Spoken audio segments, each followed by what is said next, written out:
and the rating just doesn't have a high the accuracy is very I'll look it up.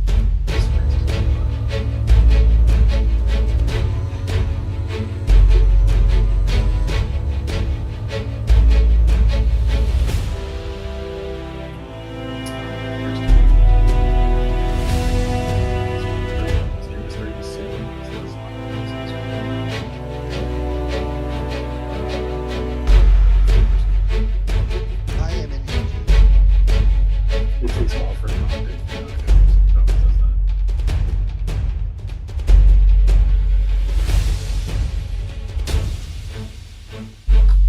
No, actually, it's been.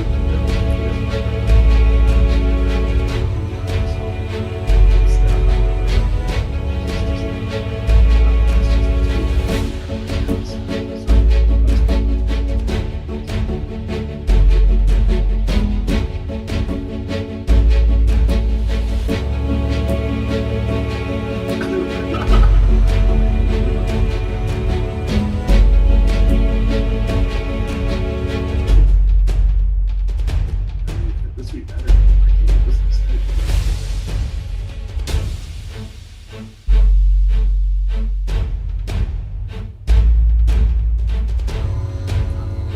I could also put this on this.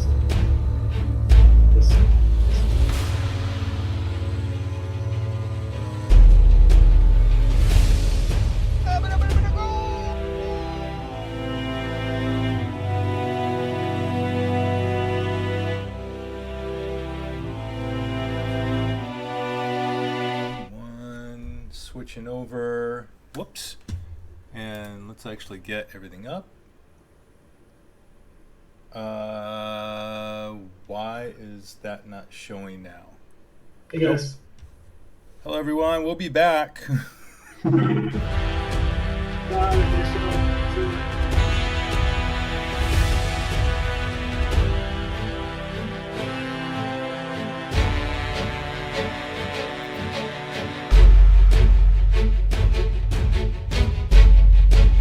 Works. Nope, still an issue. It's still trying to take the wrong one. Well, that's not useful. How do I get it to change? Hold on a sec here. Right here at the top, the game window. Let's see. Yeah, just the one, Twitch, Google Chrome. Let's do, let's go ahead. I'm going to switch it to that and I'm going to switch it back. There we go. Okay.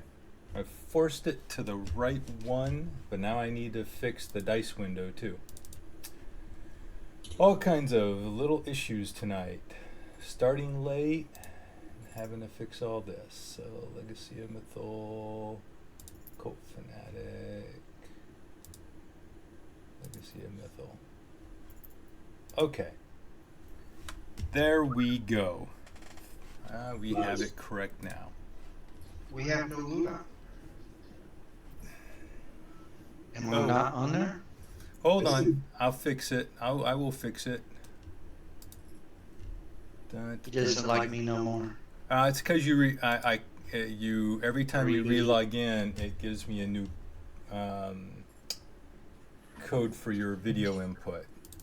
So I just need to paste it back in. And there we go. Fantastic. All right. A little late. Can you hear me? Can you hear me? We can hear you and see you. Welcome, Okay. Smock. We're getting a late start because I had to reset a ton of passwords and I forgot to resync Twitch to OBS Studio, and so we're getting a little late start, but I think we have everything worked out now, so let's get going. Welcome everyone, welcome back to the Legacy of Mythal campaign. That last week in episode 36, it was the I guess it started out 5th of High Sun, And the heroes had heard more talking behind the door to the staircase and ran into cultists as they opened the door. They convinced the cultists that Rezmir was still alive and needed their help and watched as they ran out. Then the heroes ran to the Barbican to help Snapjaw and his tribesmen fight their way into the castle. Then the lizard folk followed them back down into the dungeon, where they immediately found Farblick Spattergoo, commanding a small force of bullywugs and trying to block the entrance into the caverns. Jinx cast enemies abound on the shaman and had him cast spike growth on his own people. The battle ended quickly as Snapjaw threw 2 javelins from the stairs to finish Spattergoo off, and then threw the lifeless body into the water. The heroes then headed further in and found a group of kobolds with guard drakes blocking an intersection. Luna cast Tidal Wave and took most of them out, and when Jinx followed up with Vicious Mockery and a well-placed taunt, the leader ran away. The group followed, but only found a central cavern where the giant frogs were raised. They continued on and found Asbara Joss, trying to figure out how to open the teleportation circle, but to no avail. An activation trigger of some kind was missing. So they explored the rest of the caverns and found Spattergoo's private sanctum, replete with a confusing array of religious items and 2 spell books containing a good number of low and middle level spells. Then they went back up to find the lizard folk were the only ones left in the castle, and took a full day to rest and explore Borngrain Rezmir's private chambers. And Alamir transcribed the sending spell into his spell book during that time, and while searching found many rare books of knowledge, gold, gems, and a black dragon statuette made from black dragon scales and gems. They also found an ornate box that foiled picklocking attempts from both Jinx and Spot. Then, after breakfast on the morning of the 7th of High Sun, Alamir activated the portal and found himself in a small glade on the edge of a pinewood forest, with snow-covered mountains close by, the air sufficiently colder, and in the distance stood an old hunting lodge. He messaged Smock and said it was safe to come through, and as the rest of the group stepped into the circle to teleport and join him, that is where we pick up our story today.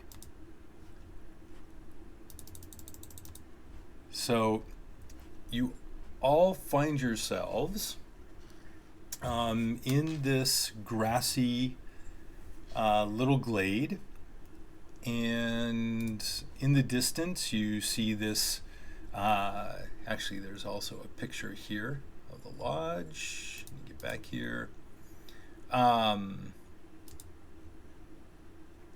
So you do see again this this lodge in the distance, although you're really looking at the side of it at this point. And there are some what look like stables or storage buildings to behind it, up against the mountain range. One thing you immediately notice is that Spot isn't with you.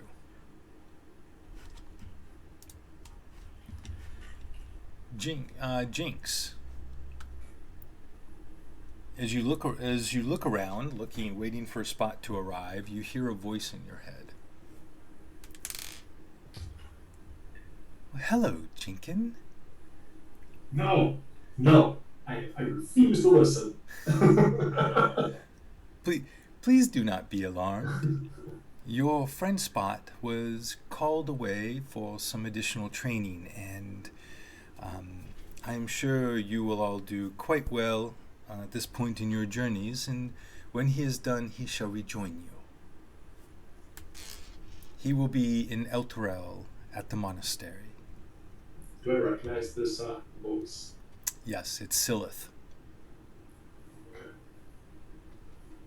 Okay. Is this one of those voices that I can respond to, or am I just going to be talking to myself? Yeah, you get 25 words.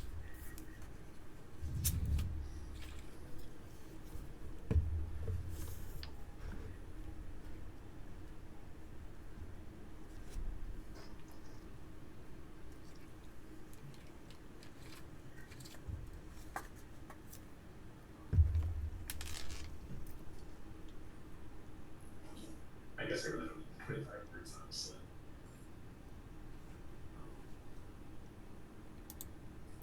Are you not? You're not going to say anything back? Just I'll be just like, okay. Basically, I say that this isn't like, just I'm just gonna say, okay, thanks. They can't see emotion or they can't see facial expressions on it, but I'm just like, Nope. Nope. Reaper. Oh, is a little I guess it's a good and a bad thing. Next time he could have at least told us he was taken off. Yeah. I throw that in there. Just silence. She doesn't come back to you.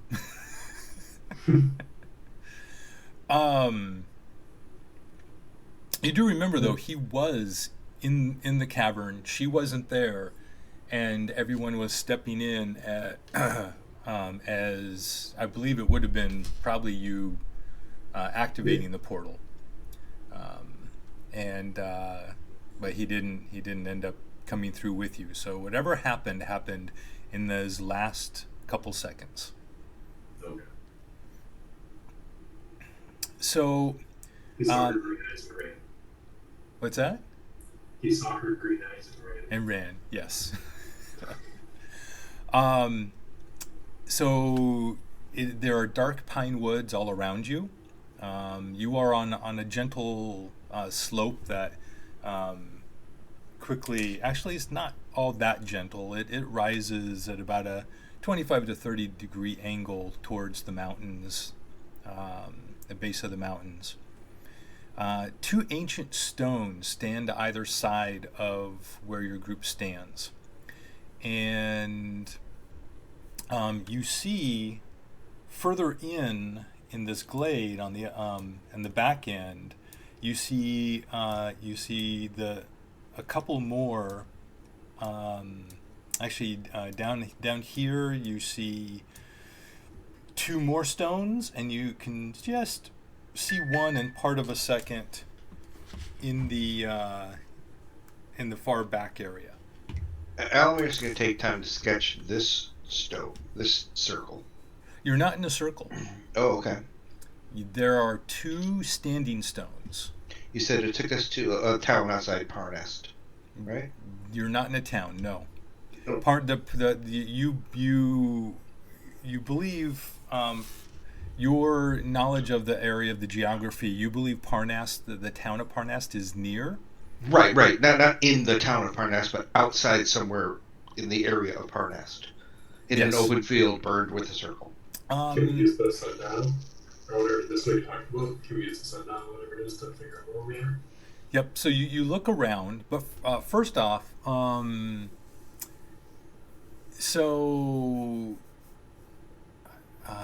on one sec here. Where is? I think it's up here.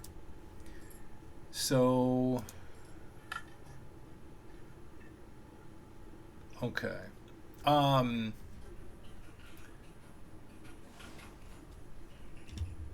Alamir and Jinx could roll history if you wanted, and Smock could roll his evil organizations.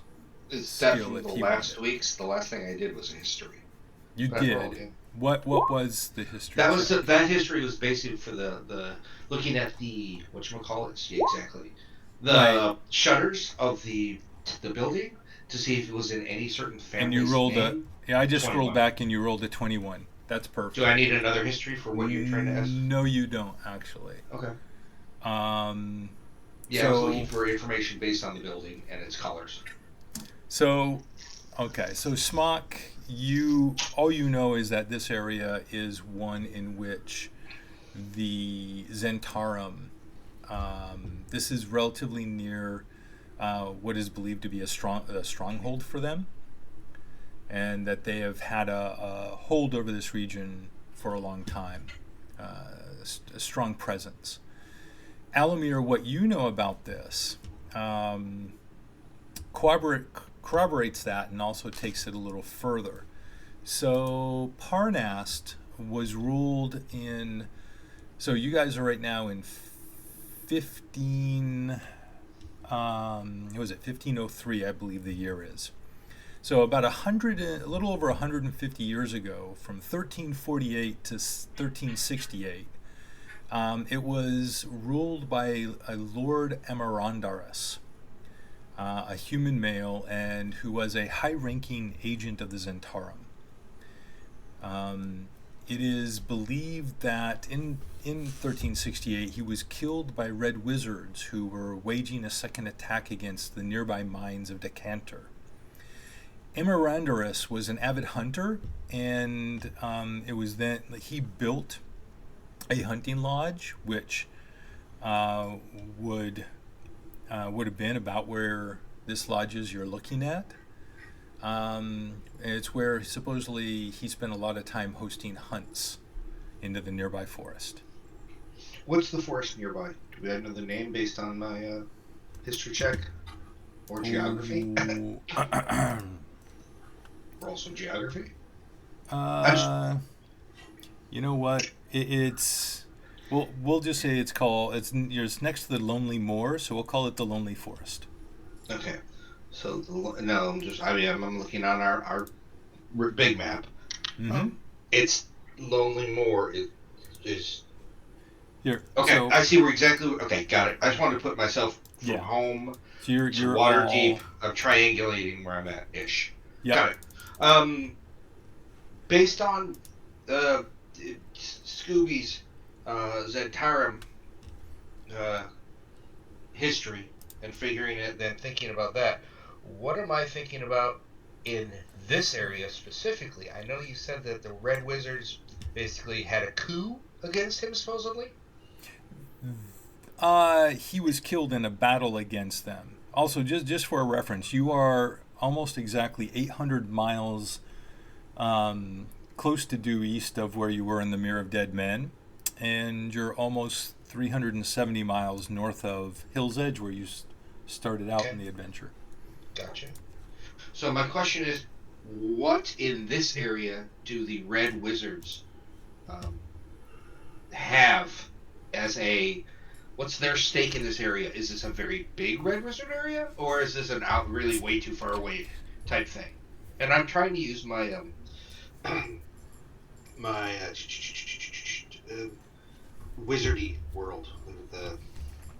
Well, from the history roll that you did, Candlekeep, right? Candlekeep. Okay.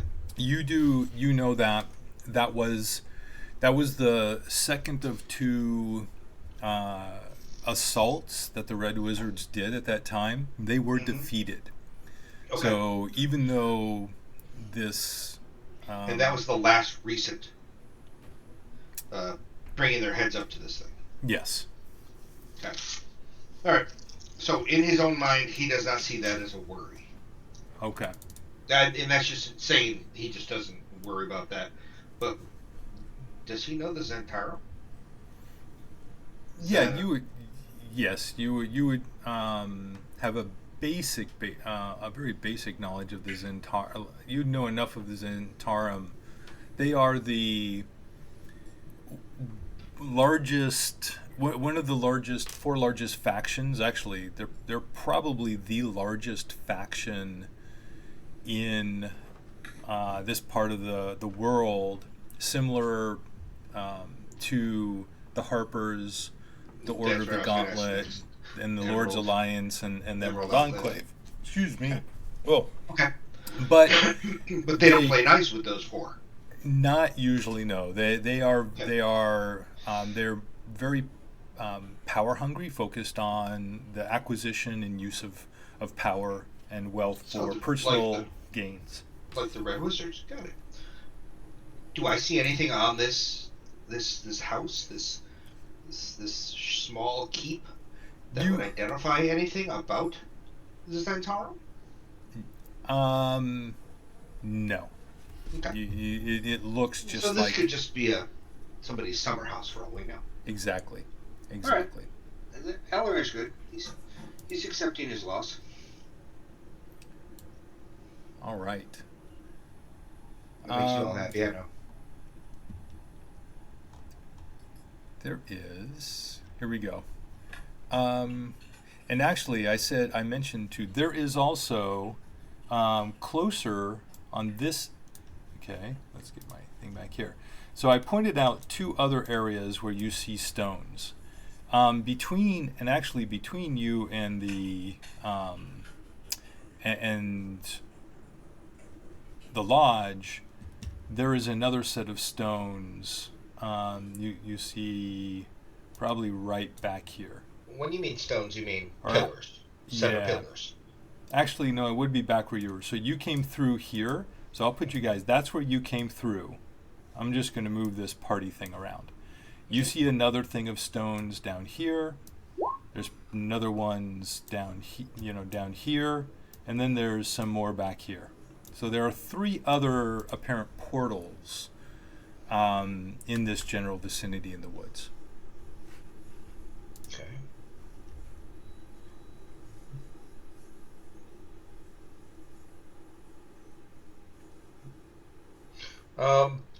We didn't have any. Let me get my mouth. Hang on. We didn't get any effects by going through this thing, did we?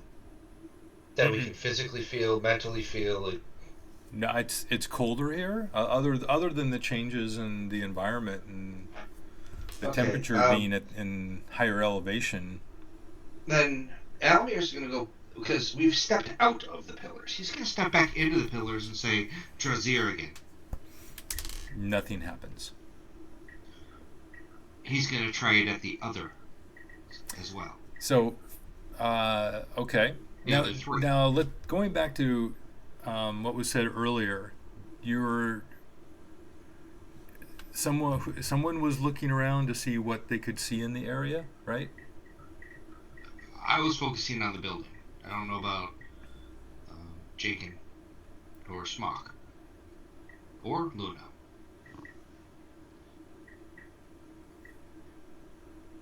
I would be looking around the area for. Go ahead. Luna, you You're have. echoing. I think you're getting picked up by 2 microphones Mic again. signals. Probably your camera.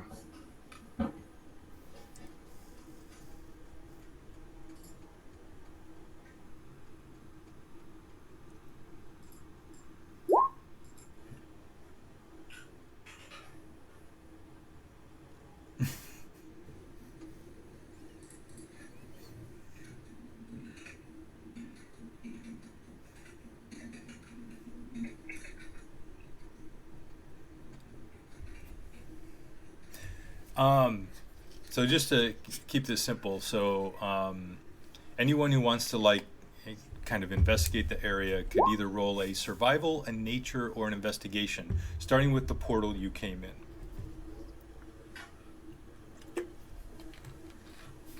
Almir, of course, is going to do it for all of them. You can choose Because one. You I'm only going to choose one? Okay. Well, he's going to investigate this one over here. Which one? The one far northwest. Oh, that far northwest? And the squares are 10 feet, right? We're doing 10-foot squares right now? Because These that's are a really small building if it's 5 feet. No, it's 20-foot squares. 20 foot, okay. That's why I have the whole party in one That's fine. just thing. Well, Almy doesn't learn anything. Well, let's What see. is You're this? doing that one. What's what? This. In the middle of the pathway. Just Oh, above so the place. well. Oh, I'm not scrolled out. Right behind it. Right Yeah, that's a behind well. the key. Okay.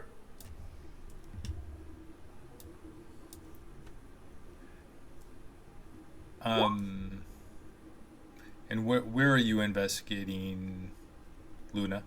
Which area? Here, let's do this. We'll make this a little simpler. So we're gonna do. We'll call this the one you came through. Would be area. This is 1, 2, 3, 4. So Luna, which one were you investigating? Has anybody checked out number 1 yet? Not yet. I do. That's where we came through. I did investigate that area. Okay. And you could do, and again, you could do survival, nature, or investigation. You get your choice. You're doing investigation. Survival. Okay. So with your survival, what you notice there is that the portal you came through, you see dried mud and moss, remnants of the Mirror of Dead Men where you came through. I'd point that out to everybody else. Well, yeah, look where we came from. Yeah.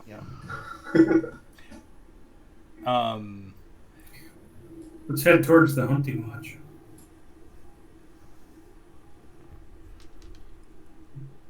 I think we should probably check out our local area first just to make sure. And so Alamir investigating number 3, you don't really, something looks off, but you're not quite sure what it is. There is, the flora in that area does not look as healthy as the area you came in, but you can't quite determine why or what's wrong. Okay. Do you mention that to anybody else? Of course, I will let everybody know that the flora, the foliage is not as healthy as the rest of this area. Yes. You want me to come over and take a look? Luna can do whatever Luna wants to. If Luna wants to come over there and go, you're right, it's dead. It's dead, Jim. Yep. 16. So Luna comes over, doing a survival. Yeah, and yeah, you definitely see it's off. You've seen this before, Luna. You know you should know what it is, but you can't quite put your finger on it. What caused it?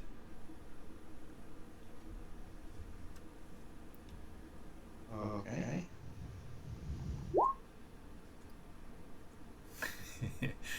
Smock's sitting there going, okay, come on, guys.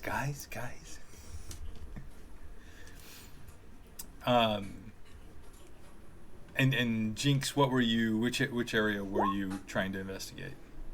I snuck down by the floor area and I noticed there was basically nothing there. I kicked a rock because I rolled a 7 in my investigation. Yeah, no, you did not see anything at all. The area around the what you assume are the same type of portal stones that you came through looks exactly like the rest of the glades. Like it does not look any different, similar to like 1 and 3. What can you tell anything different in these woods anyway? I mean, they all look the same. So the area in 2, what is obvious there is it also has everything is dry. The flora, the grass, the ground around area 2, especially in between the 2 stones, is extremely dry.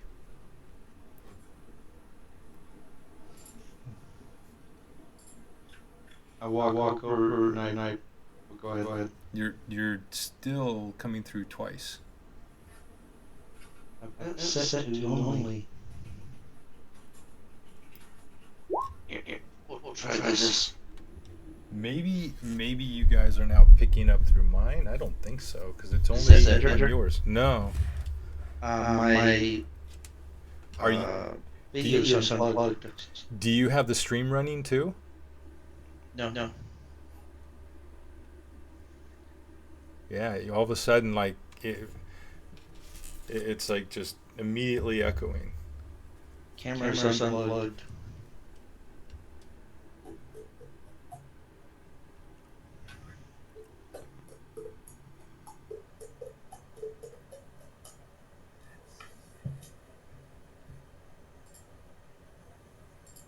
Huh.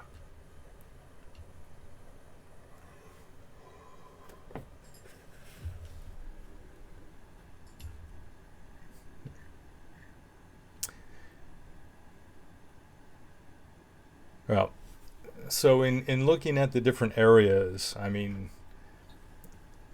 you haven't been able to tell what parts of the world they may connect to, but it does look like wherever you go from each area, obviously the environment of those areas come through at least temporarily to affect the ground and the area between the portal stones. So you can, based on that alone, you can get an idea that each of the 4 portal stones would go to distinctly different parts of the world.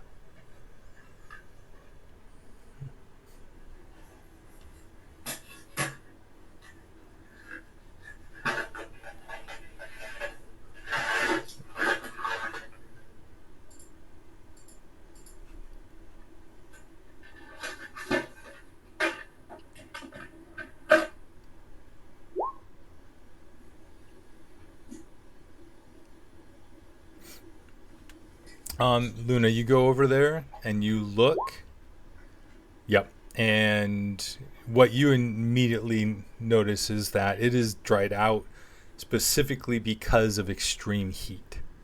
The effects on the fauna there is because temperatures much, much higher than what you're experiencing right now hit that area at some time in the recent past. So this probably goes to a real hot area then. Yep.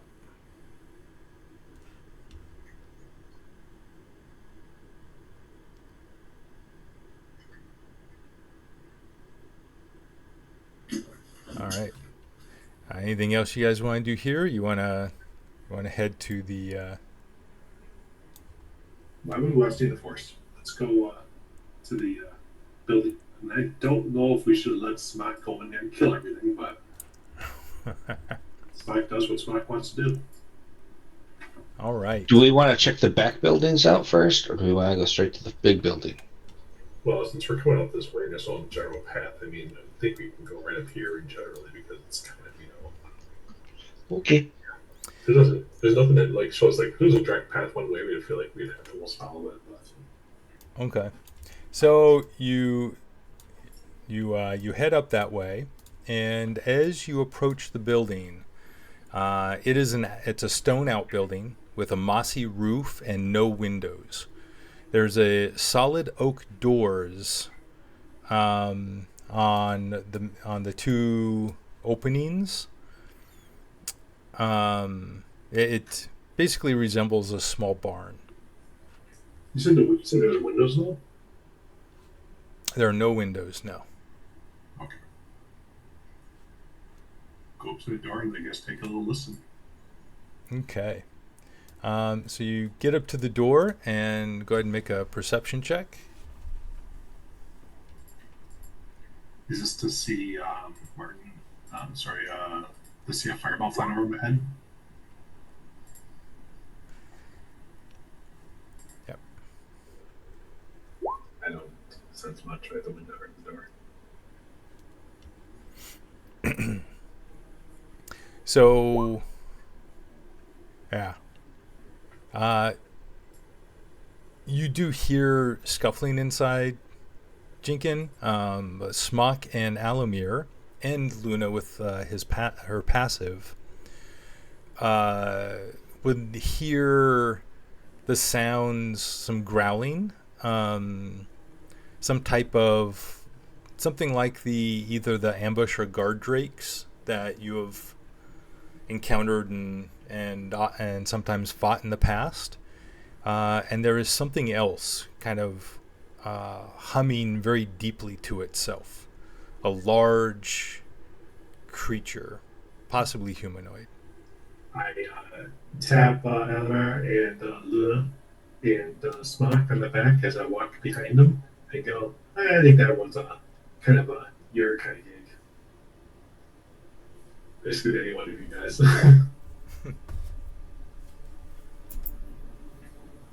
Is there a handle on the door? There is. There's handles on the door. Yes.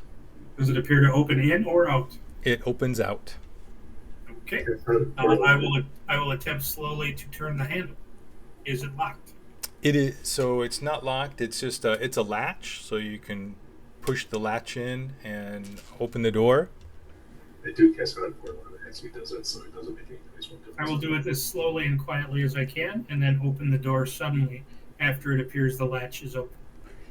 As because Jinx cast his cantrip spell to keep it quiet, you make no noise. But go ahead and roll a stealth or sleight of hand, your choice.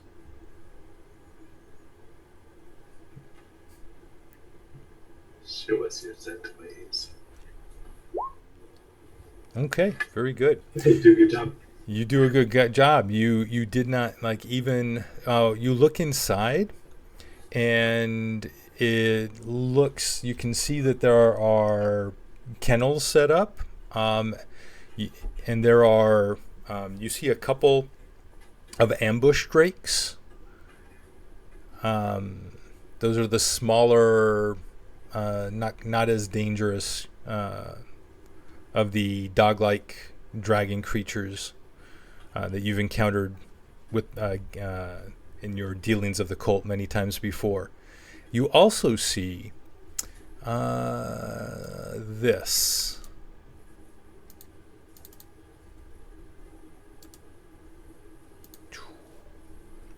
You see a four-armed troll wearing this wet moss and like moss and twig covered kind of cloak, and the troll is just humming to themselves, and looks like they're sharpening something on with their back mostly turned away from you.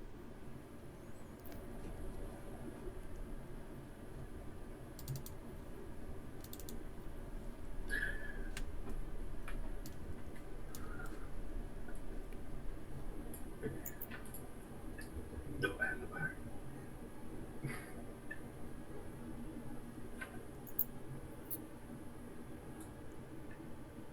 Are you seeing something?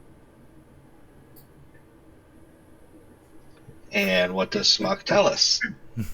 Or does he just I'm say, just kind of waiting "Phenomena"? for you to sort of boil over, actually, instead of seeing if you're going to pop. So, all right, while I hear his rumbling behind me, I go ahead and attack Trespin. Okay, so you rush in. So Take it. let us go ahead and there's the fart. and actually I need to take a look at something here. I think yeah, there we go. Let's go ahead. It's not the same layout as what we were just looking at, but it's close. Because the map you're currently on is here. So we're gonna go over to this map. Give me 1 sec. I'll grab your tokens. Minus spot.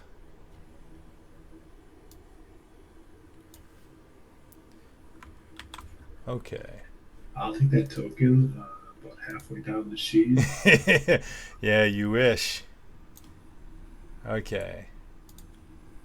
All right. So you guys are, and I'm going to actually, I think. So Smock is going to go in first, and actually, it's a long time since we've done this. Do this. There we go. Now you can go ahead and roll initiative, please. Would I get a surprise round or no? It's going to depend on. It's going to depend on initiatives. We're going to do so most likely. I've got to roll for them. So let me just make one roll for the drakes. We're just waiting. That's all we're doing, Smock. Where is do this? Oh, here it is. Okay, that's good. And The good news is the drakes don't know what's going on. Trepson. Perception.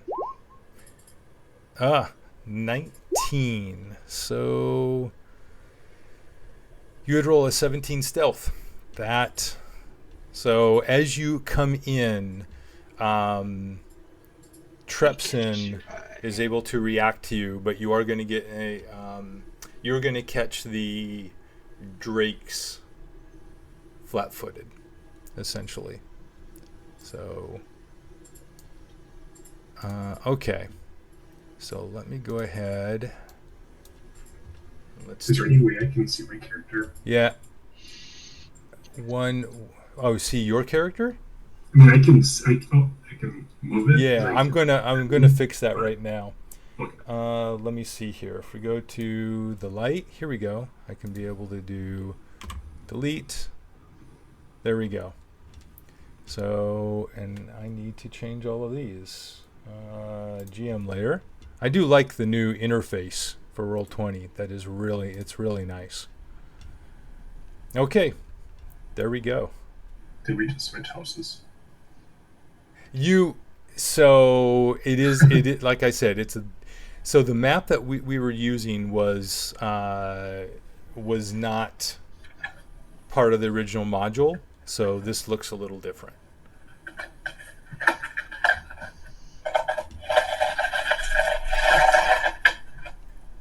Yeah, I was just thinking because the stream, the map that looks just south of us looks like the one we were walking into.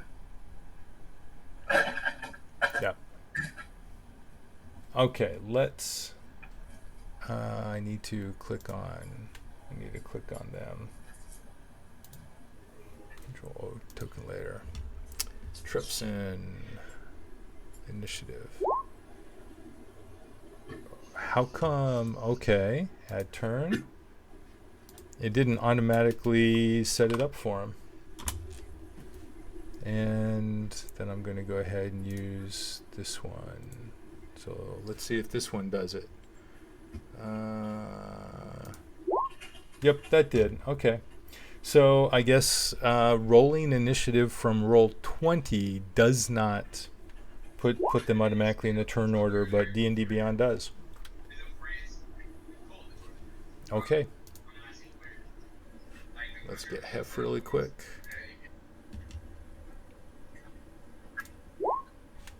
I think that's everyone, right? Let's see. Elmer, Jinx, Smock. Okay. Oh, of course. Yeah. So Hef, I'm just gonna put Hef over here. Runs basically off the map, up beyond Luna, and as Smock runs in, Hef loosens a couple arrows. Looses some arrows.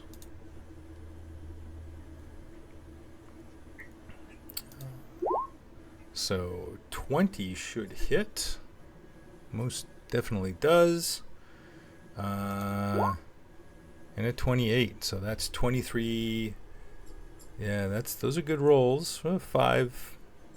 Yep, 5's average. So he'll take them. He'll keep them. So 23.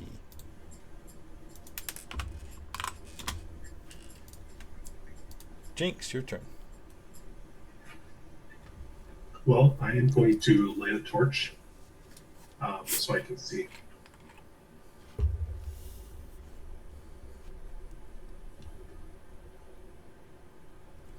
I still can't see. You can't. I'm sorry. I thought you said you just couldn't see in, not that you weren't able to see. No, I mean, I did a. Sorry. How about that? How's that? Can you see? I still only see I can see my character now. I thought I have it highlighted, but now I don't see any of the map. No, you can't see in because it's dynamic lighting. So if you're over by, I don't see any other people either. I literally just see a black screen. Really, you don't see Alamir? Hold on a sec. Then what? Where did this token come from? Hold on. Let me delete your token. Hold on. Sorry, I stopped moving it. Okay, let's try this. Let's grab this token.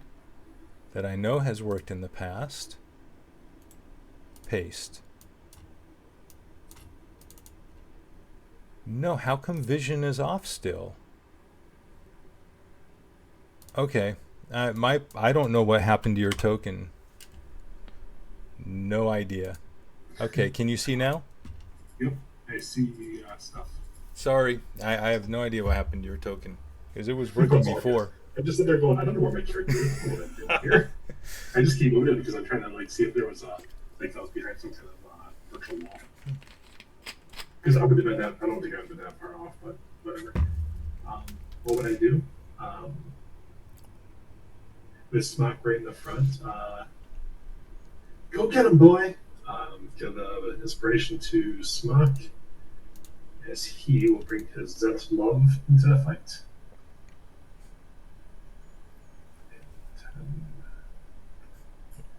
I walk all over here and I see him like,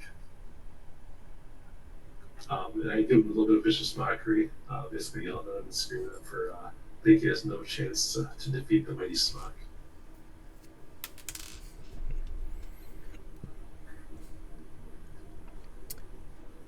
Okay. Wisdom, right? Yep. Wisdom. Ooh, a 16. But not good enough. All right. So he takes a whole 5 points of psychic damage, and then I back up 5 feet. Which I can't back up, so I'm gonna. No, he's also disadvantage. Yep. Okay. Yeah, and the ogre looked up to see Smock in the door, open the door and begin to rush in, and you tossed an insult in him, probably something about his mushy looking cloak, and he goes, "Huh? What go on?"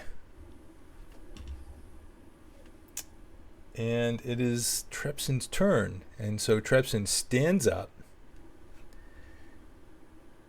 and is going to take a step. Take a step forward.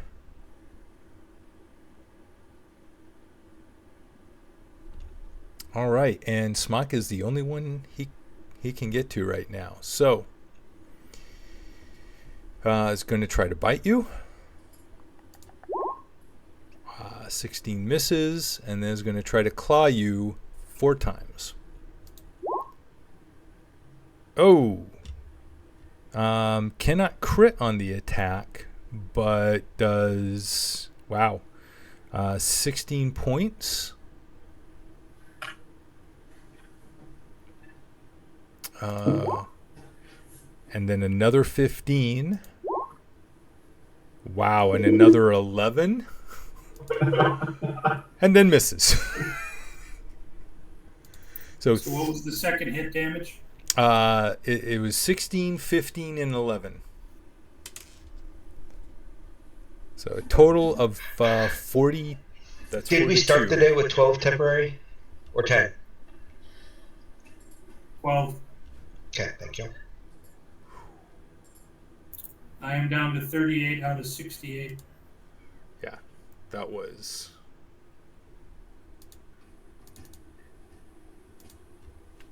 That's alright. Afterward, we'll give you a potion or two. But that is their turn. And they had already been within 10 feet. So Luna. Yeah. What's going on here? We're going to need to figure out what's causing that echo.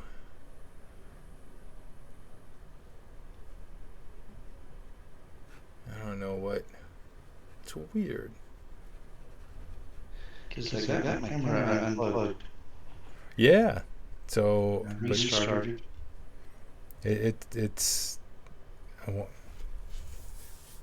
so it's not a maybe not a. Do you have your audio coming back to you on your system, or is it only in your headset? Only headsets. Yeah, that's weird. Hopefully this helps everybody with advantage. All right. So you're focusing it right here, so it's going to potentially get 2 creatures. We need a dex save, right? Yep, dex save. So Trepsin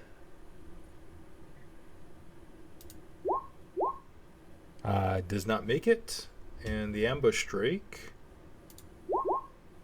does. So the ambush drake, that's kind of out of the way. You didn't quite get a good hit on him, but Trepsin is now. So the troll is now. I was doing that before. What do I want to use now? Does that box not get 3? Oh, you're doing. Oh, I see what you're doing. Yeah, you can do that. That's fine. I'll roll another one. Well, here I was using these before. You guys get advantage. I'm going to put green on him so to show that you have advantage to hit him. Second ambush drake did not make it, so gonna give this one green. You have advantage to hit him. Okay.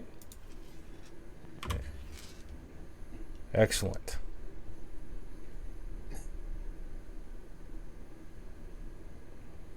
Anything? Since that's my action, I'm going to stay there right now.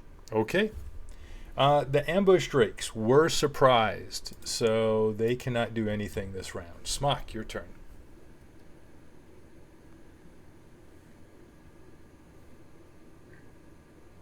All right. Can I move here? You cannot move through an enemy like that. Okay. Very good. So Trepsin You have is advantage on him. blocking the door.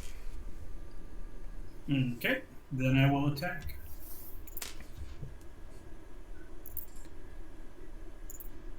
I mean, you can attempt to push him out of the way, but that's 14 to hit. 14 does not quite get through the thick hide of the creature. Another miss. And Are you rolling with advantage? I was not. Yep, because I he's should have been. yes. So that's one miss for the first attack. So you can roll the Yep. second one with advantage, because he has purple flames enveloping his body. Hit So- on number 2. Yep.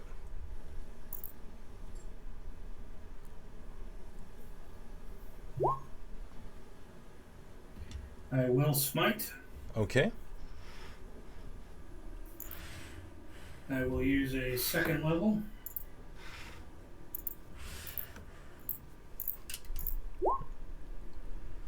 All right. So you strike him, and the divine energy flows into the wound through the sword, and the creature And then yells I will in do the pain. I will do the butt action. Hmm. I will use my D8. You're rolling with advantage on that one? Sorry, let me roll again.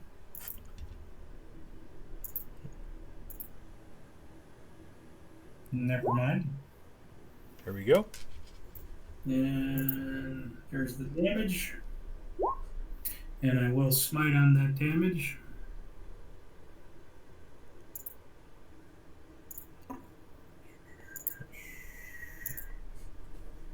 First level this time. 9 damage. Okay. Yeah. So you've hit the creature a couple times, and both wounds are bleeding freely. Okay. And I'm assuming I cannot try to push through at this time. That would require a separate action. Correct. Okay, very good. Then I am complete in my turn. Now my question to you is, because it's giant and I also have a 10-foot reach. If I go back here,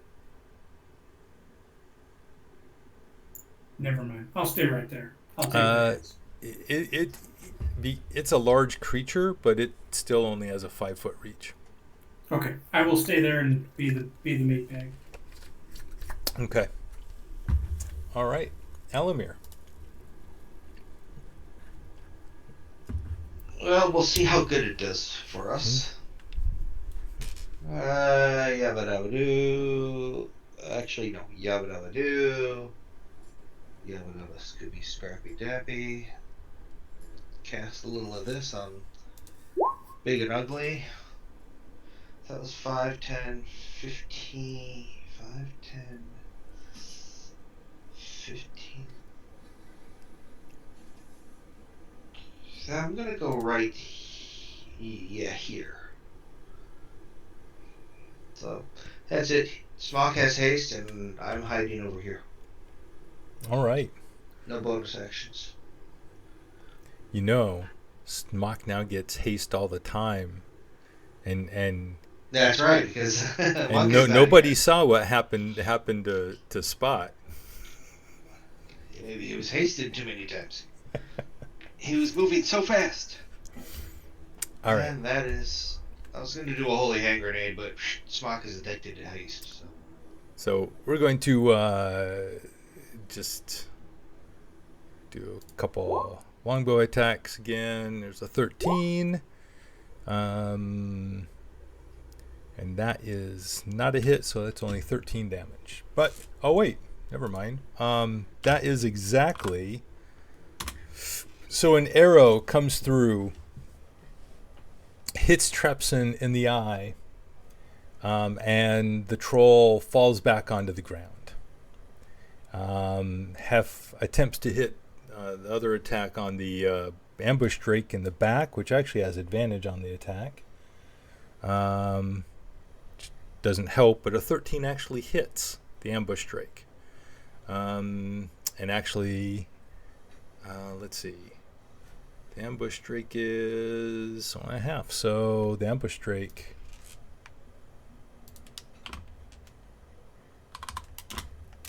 an arrow goes through the eye of the ambush drake and it falls.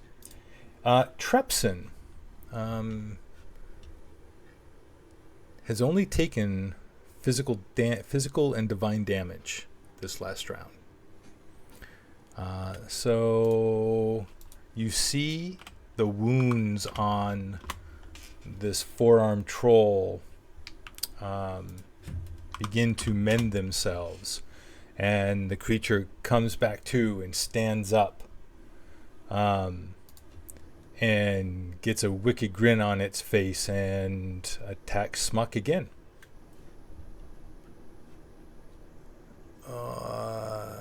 Hello, Trepson. A bite. Misses. Claw attack. 18 misses. 18 misses. 22 just hits, right? Because it's 21 now. Yes. So that's 10 more slashing from the last claw attack.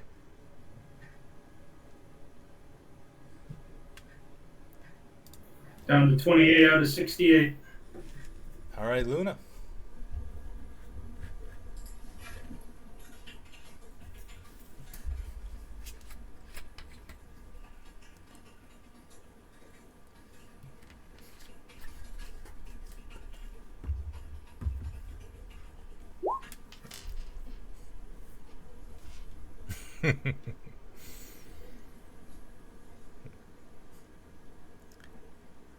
Sorry, I'm debating which one I want to do. Okay.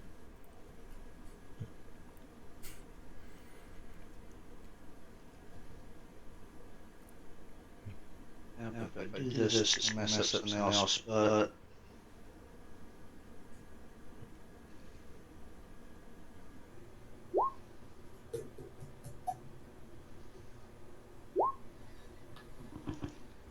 There's 6 healing, sorry. Nice. So Smock heals for 6. Yep. Thank you.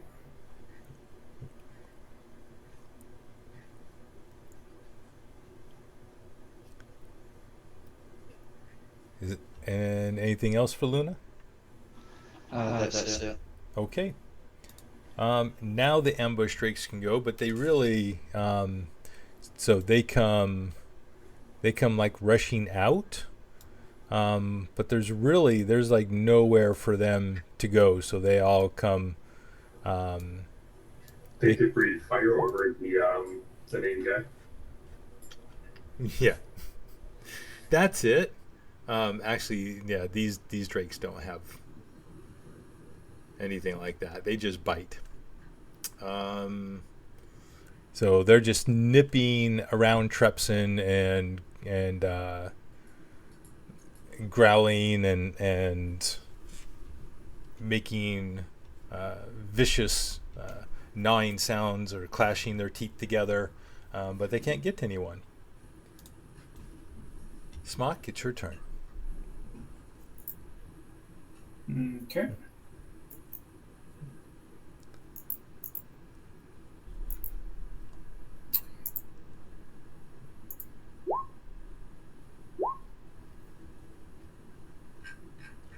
Yep. So, so you hit. You have advantage on that, by the way. He did advantage.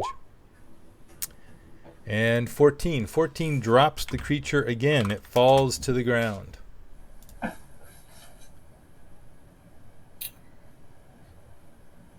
right. And on the other side, like clawing up onto its unmoving corpse, you see the five ambush drakes. Can I go right there at this time? Yep, you can. Okay. I will attack this one. Okay. All right. So I attack. Darn it. You hit and fell the creature. Okay. And then I attack the one next to it with another regular action, as in this one. Okay. And let's do that. And that's still with advantage, or No, just a normal attack, and you hit it, and you drop it as well. And you just Okay. chop the heads off of both of them. Okay, and with a butt action, I will attack this one.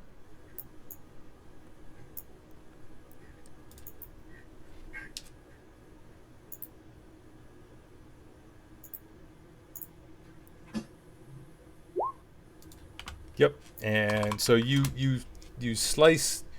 The halberd goes straight out in front of you, knocks off a head, turn to your left, and continue the same swipe and take the second head off, and then push the butt of the halberd back behind your right hip and directly into through the eye and into the skull of the third, and they all three drop. Okay.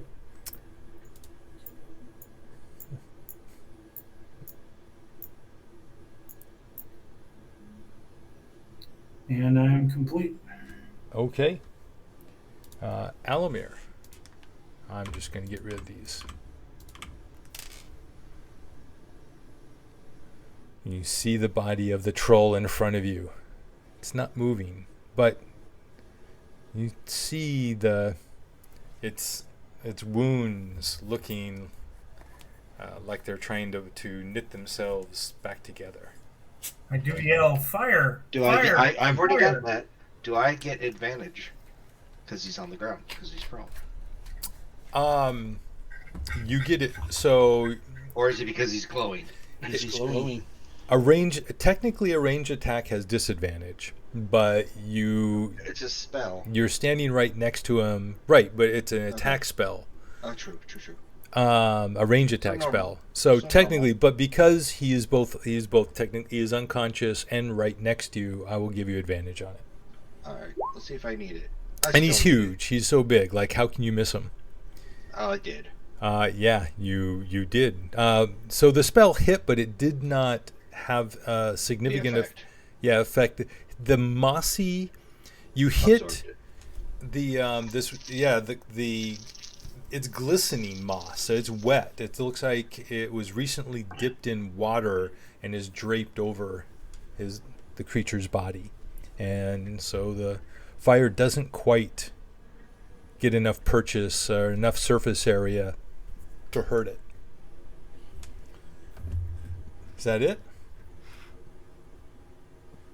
Yes, I suck. So I'll just call it the end of my turn. All right. Hef. Yeah. So Hef will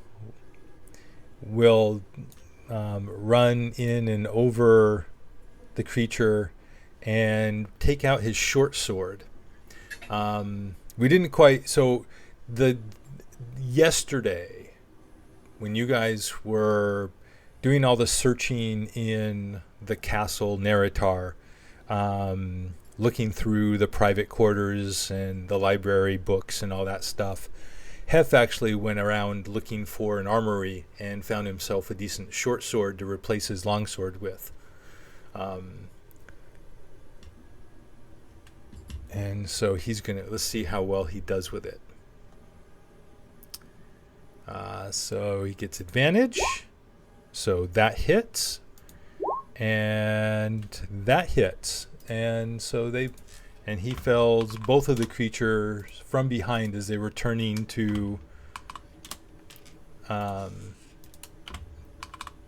face Smock. Hef comes up from behind and just skewers him right through the neck. Way to go, F. Yeah. It's amazing how much better you can do with a weapon when you have +4 from your stat as opposed to +0. All right. But it is now Trepson's turn. The 4-armed troll. Once again, only taking, this time only physical damage. Again, wounds bring it back up. And it turns, and Hef is the closest thing to it. Ooh, I get to attack Hef. Here we go. And I do an intercept.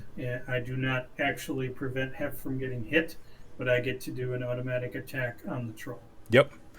First the bite. Oh, wow, that was a low roll. Okay. And then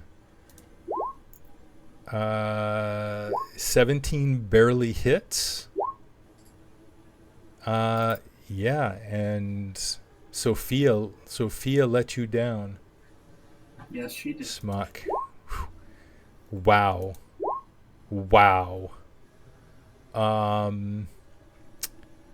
So far, yeah, every single attack hit. Could be more damage, but every single attack hit. That is 14, 25,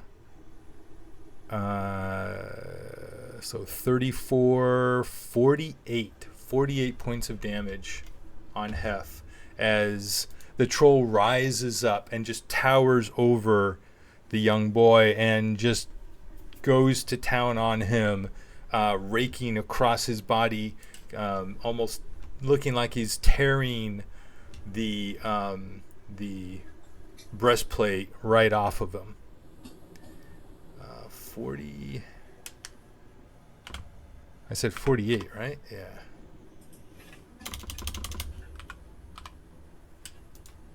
Ouch. And Hef is still standing, but he's looking really hurt, bleeding from at least 4 of or 3 really strong of claw attacks. Luna, your turn.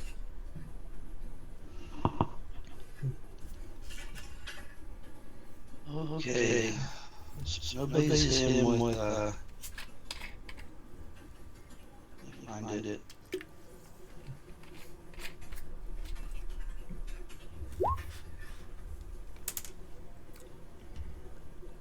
I tried, but it was like, lighting a bottle rocket and it just went fizzled out. Oh, I hate using this.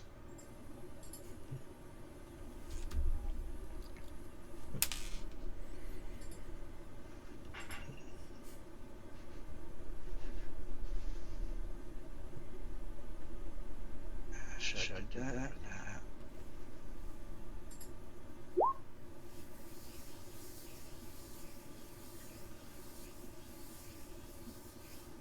The only thing I can do to stop him is this, I think.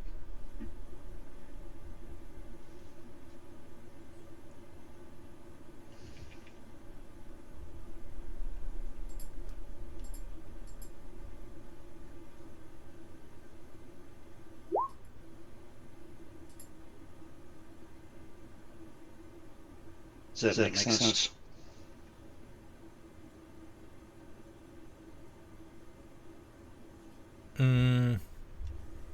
But you've seen radiant damage be done to the creature, and it was still healing.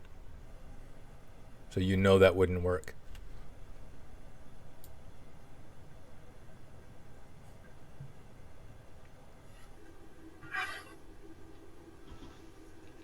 I'm gonna put Shillelagh on, and I'm gonna step up here.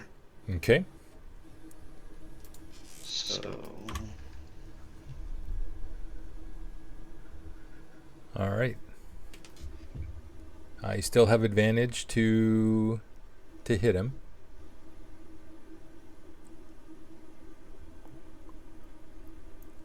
yeah.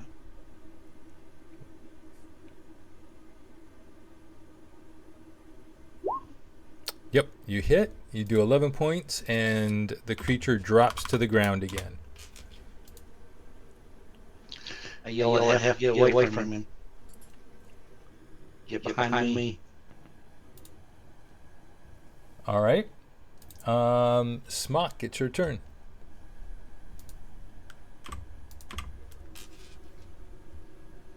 Why is that there? There we go.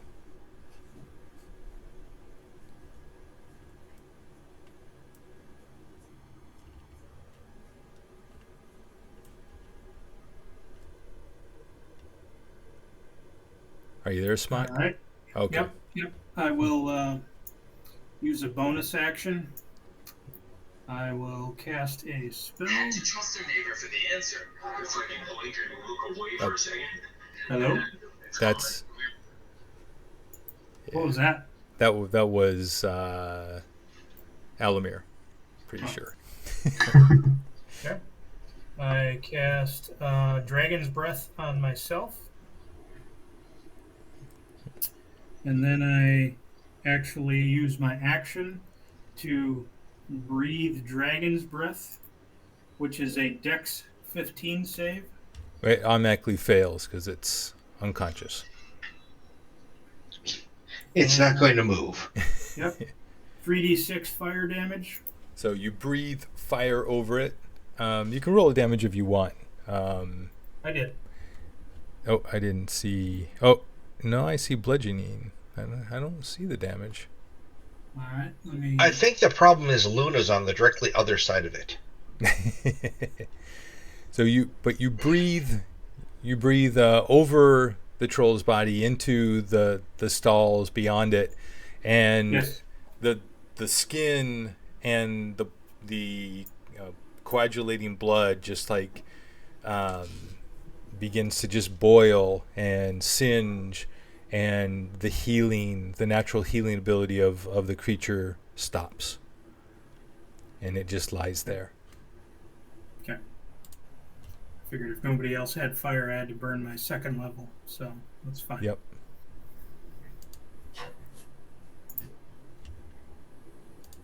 Okay, and we are out of battle. You have cleared the kennel.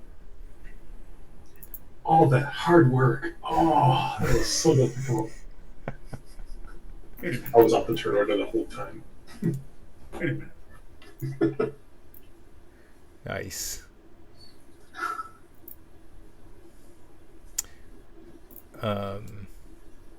Yeah. What did you guys do? Actually kill it? Oh, it's just one big guy there. That's all, wasn't there? Jeez. So, actually, Smock, when you're in there, make a perception check.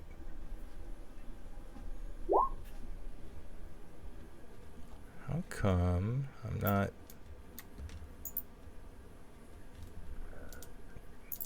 I hear stuff going, but I'm not. Nothing else is. There we go. Now it came through. So, Smock, you noticed in the back, in this back corner, there are 3 boar spears that have been lashed together in a rough and strong tripod, and an animal carcass hangs from it by a rope. Probably a young boar, though it's not as easily recognizable in this state. It's been decaying for a while, flies nesting all throughout it and flying around it. And beneath it is a bowl circled by runes written in blood. I'm going to say, because the runes depict a well-known cult of worship, you recognize the runes as the demon lord Baphomet, lord of hunters and slayers. And it looks like this is like a roughshod, very basic, like altar to the demon lord. Okay. I share with everybody what I see. Do y'all need healing? Yep. Do we what? Smock and Hef, do they need healing? Oh, yep. No, Smock and Hef are very hurt. Definitely. I am exactly at half health. And Hef is at 16 of 52. Yeah, he's in a bad way.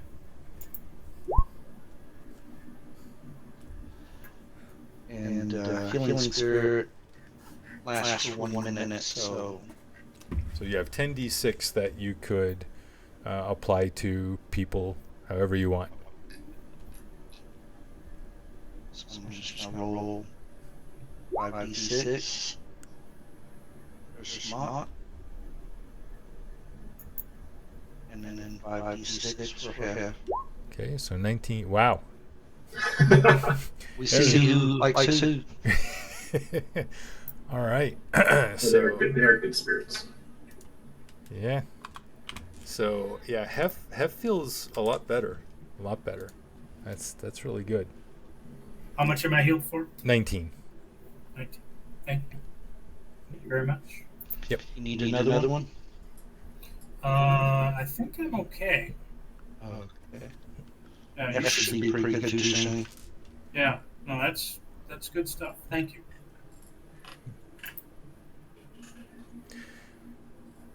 All right. So what there's nothing but like straw and feces strewn about in the kennels. So all that's left in here is just the body of Trepson, the forearm troll. Have we searched him yet? Nope, you have not. We have now. We want to roll. Investigation.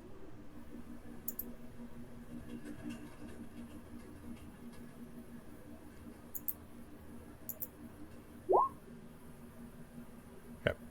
So, Luna, you look around. You notice on the belt is 3 fox pelts worth 25 gold each, and 6 ermine pelts worth 100 gold each. I pull on and hand them to whoever has the bag of holding. Yep. Here, this is here in text. There you go, Alamir.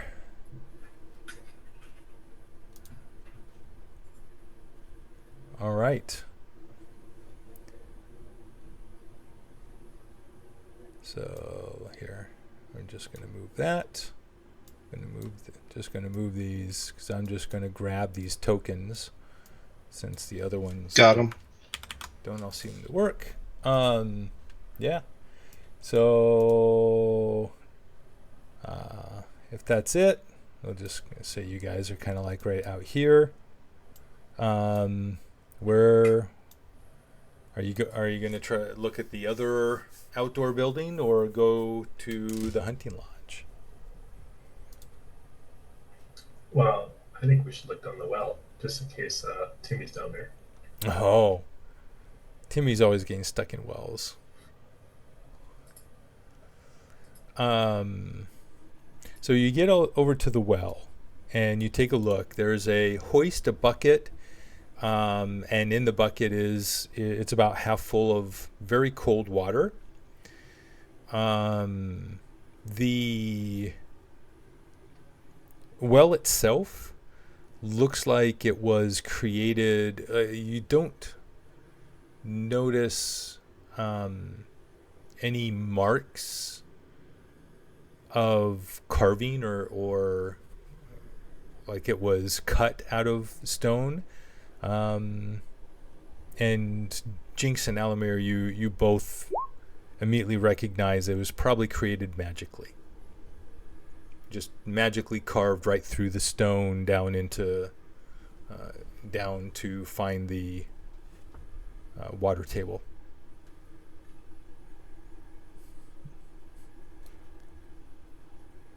So, Is there like pictures or anything like that nearby? any what? Any like pictures? You know how they obviously they bring water around. So if we're gonna go in, I'll just bring it with me just in case maybe there's a problem. No, all that's here is just the hoist in the bucket. That's it. Okay. Nothing else. You ready to go in?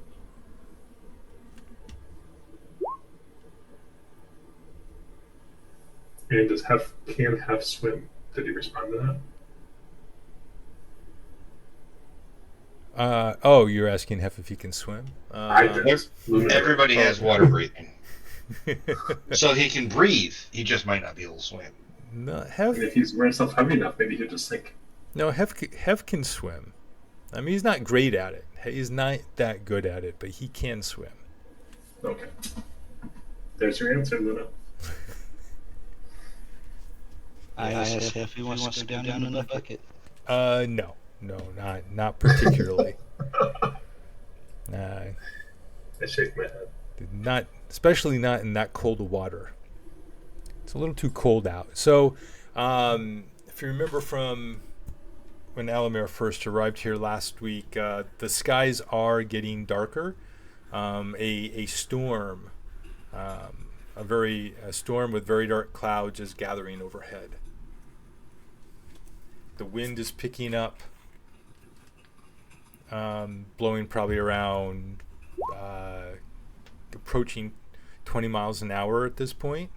It has not started raining yet, but it looks like it's going to.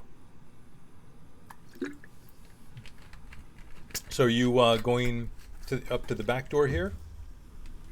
Yeah, why not? We never walked around the front. We don't know what the front looks like, so. Let me just take a look. There Absolutely. We go in the back door.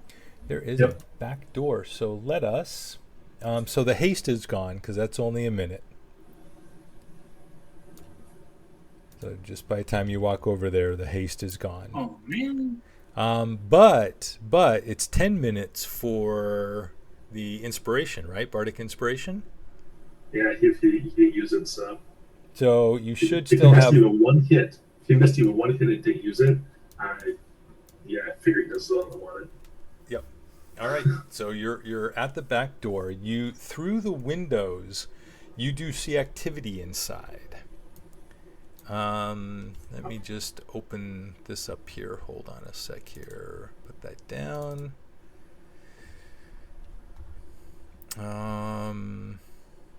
Oh, wait. Right there. Okay. So, inside, you see through the windows as you approach the door, you see a very spacious kitchen. And it is alive with hustling and bustling, people going back and forth. There's a large stove against a one wall that has a roaring fire with a bubbling stew pot. Looks like there's shanks of venison suspended above it. strings of onions and herbs crisscross the ceiling like webs, and the tables are all cluttered with various meals. You see 4 humans, 2 men and 2 women. They're all working around. You see them dicing, using cleavers to dice, knives, putting things into the boiling water. And they are just busy, not paying any attention. They don't see you poking outside the door or through the windows, and the door is not locked. So, kind of on that note, then, if they're in there and they're they're all boiling water and everything else, I am going to make my no action, no somatic components, no nothing, mage hand appear in there, and I'm gonna have it like basically as they're putting something in the pot, have it tip the pot over onto them. Oh, okay. So let's see here. Yeah. So we'll say that the pot is, yeah, probably. It doesn't really matter. We'll say the pot's over by this one on the opposite side here. All right. Go ahead and just roll a sleight of hand check. Or Arcana, your choice. Oh, that definitely works. All right. It spills all over the left side, the whole left arm and hand of this one one human in there. Yep, a woman, and she screams and begins and runs over to the other side to get some water, some fresh water to douse it in. And one of the other cultists, one of the other people, they run over and you see inside everybody's kind of running over to try to clean up the mess, take care of the situation, save some of the food, asking what's happening. So I find myself not able to not laugh, so I put myself, I walk over here by against the wall over here. If I'm against the wall, I just start laughing to myself. I know evil again. Yeah. I'm like, I just point to the door, like, just go in.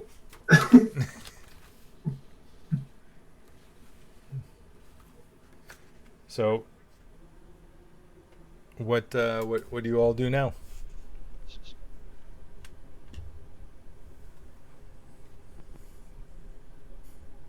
So they're just over by the flame? There's some by water. There's some cleaning up the stuff on the floor. They're not by the flame. The flame goes out. Okay.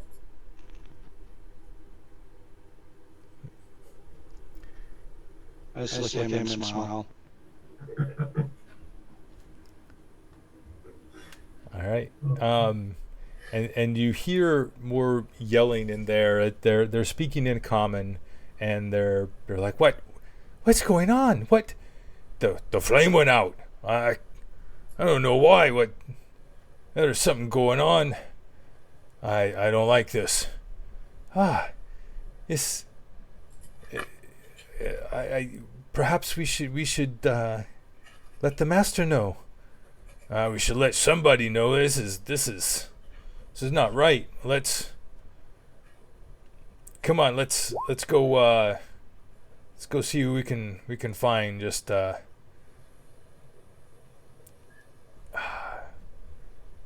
least give this place time to just rest. And they go. Where are they going? I think they're going. Did you see the text message?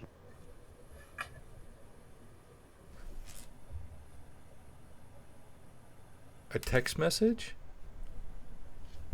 I mean the message in the messenger.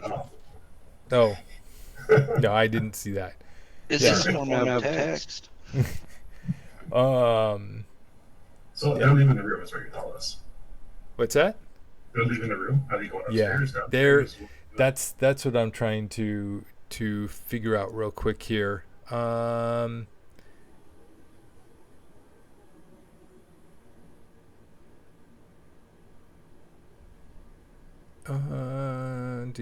Do. That's there. I don't think anybody cares about that. Nobody cares about that stuff. Yeah, that's what I thought. So, here we.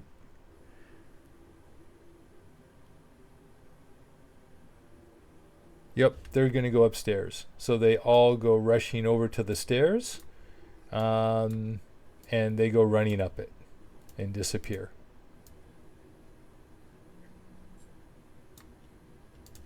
I'll check the door and I attempt to open it up.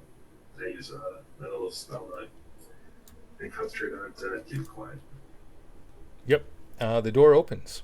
Inside, you see the remnants. The area where you spilled water is still wet, with a couple of rags sitting on the floor where they were trying to start to clean it up. And it you hear some very lightly some yelling and the noise of people kind of moving quickly up at the top of the stairs, and then it fades further away. Okay.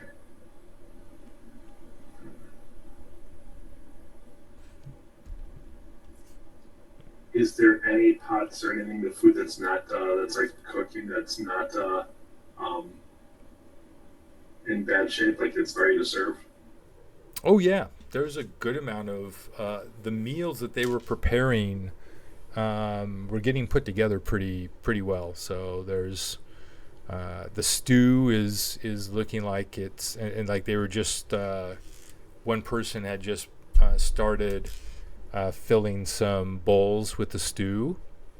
I'm gonna walk over to the stew. Yep. For instance, and I am going to use prestidigitation to make it taste very sour.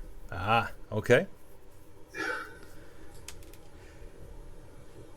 That's And yeah, do I have any things there I can throw in there too? so there was some like goat's milk or something that had been used for the cream in the stew, and you just sour it, and it's now disgusting.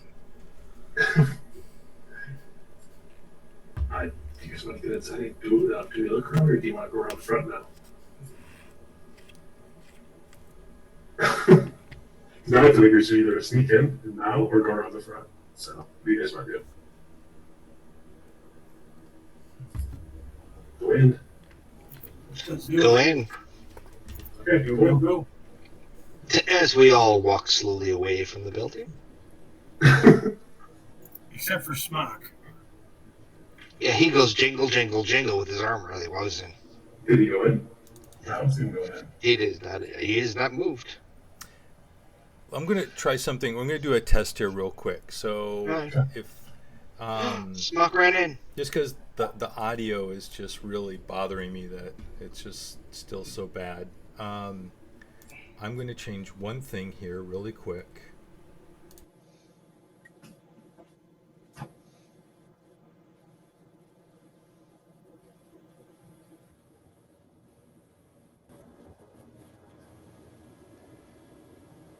Control flames. You choose a non-magical flame. And gotcha.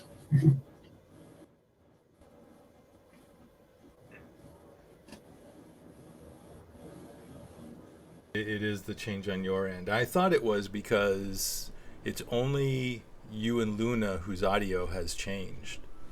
Spot. Well, yours is different. Yours is you're still going duplicate, and it's something completely different. I've changed Yeah, everything. Turn this off. Okay. All The right. dog part, that is an actual thing with Ninja. What is the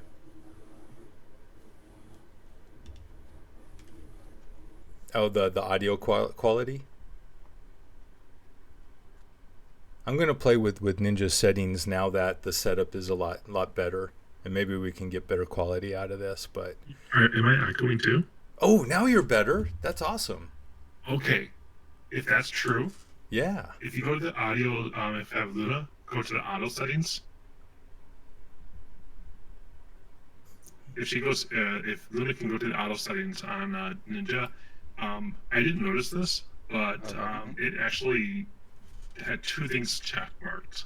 It's the same thing, but it double checked. Let's see, audio output destination, audio source. Audio source. And that makes sense, Jinx, because you weren't. It wasn't an obvious echo, but it was such a quick one that's what was. It was like you were in a cavern, so it was an echo, just really quick. Okay, I got HyperCloud X. Does that help? No, you're still echoing. How about now? Yep, still echoing. A microphone. Oh, wait. Talk again. Is that better? Yeah, that's it. You're not echoing anymore. Finally. Good. Oh, you all sound so great now. Okay. Woo! Good job. I always sound great. What are you talking about? Good job, Jinx. All right. Yeah, that's awesome. So that was getting annoying. All right. I don't think there's anything we can do for Smock since he's on a laptop on the road, but at least everyone is as clear as they can be now, and it's. Hey Luna, can you do something about your video? You know, the face. Can you clean? Oh, never mind. That's just you. Okay, never mind. You funny. You funny. Okay. All right. So what are you guys going to do? Smock went into the kitchen. I don't want to be in this kitchen for long. I run up to the store over here and check it. Okay. So Jinx, Smock, perception checks. Anyone who's checking the door? 15 or... And neither of you hear anything. It's deadly quiet. Caw! Caw! Suddenly, there's a caw in the house. Speaking of which, Alamir, do you still have the Raven? He's still fly. You never gave me a raven. But Well, apparently he didn't make it through the portal. No. You still have a Raven. I cast him every day, but he's just not yet. There hasn't been one around for me to play with. Do I hear anything? What? You're echoing again, Luna. I did nothing. Let me try. Okay. And you do not hear anything. There is simply. Wait a minute. Let me see. With a 16, let me take a look. Nope.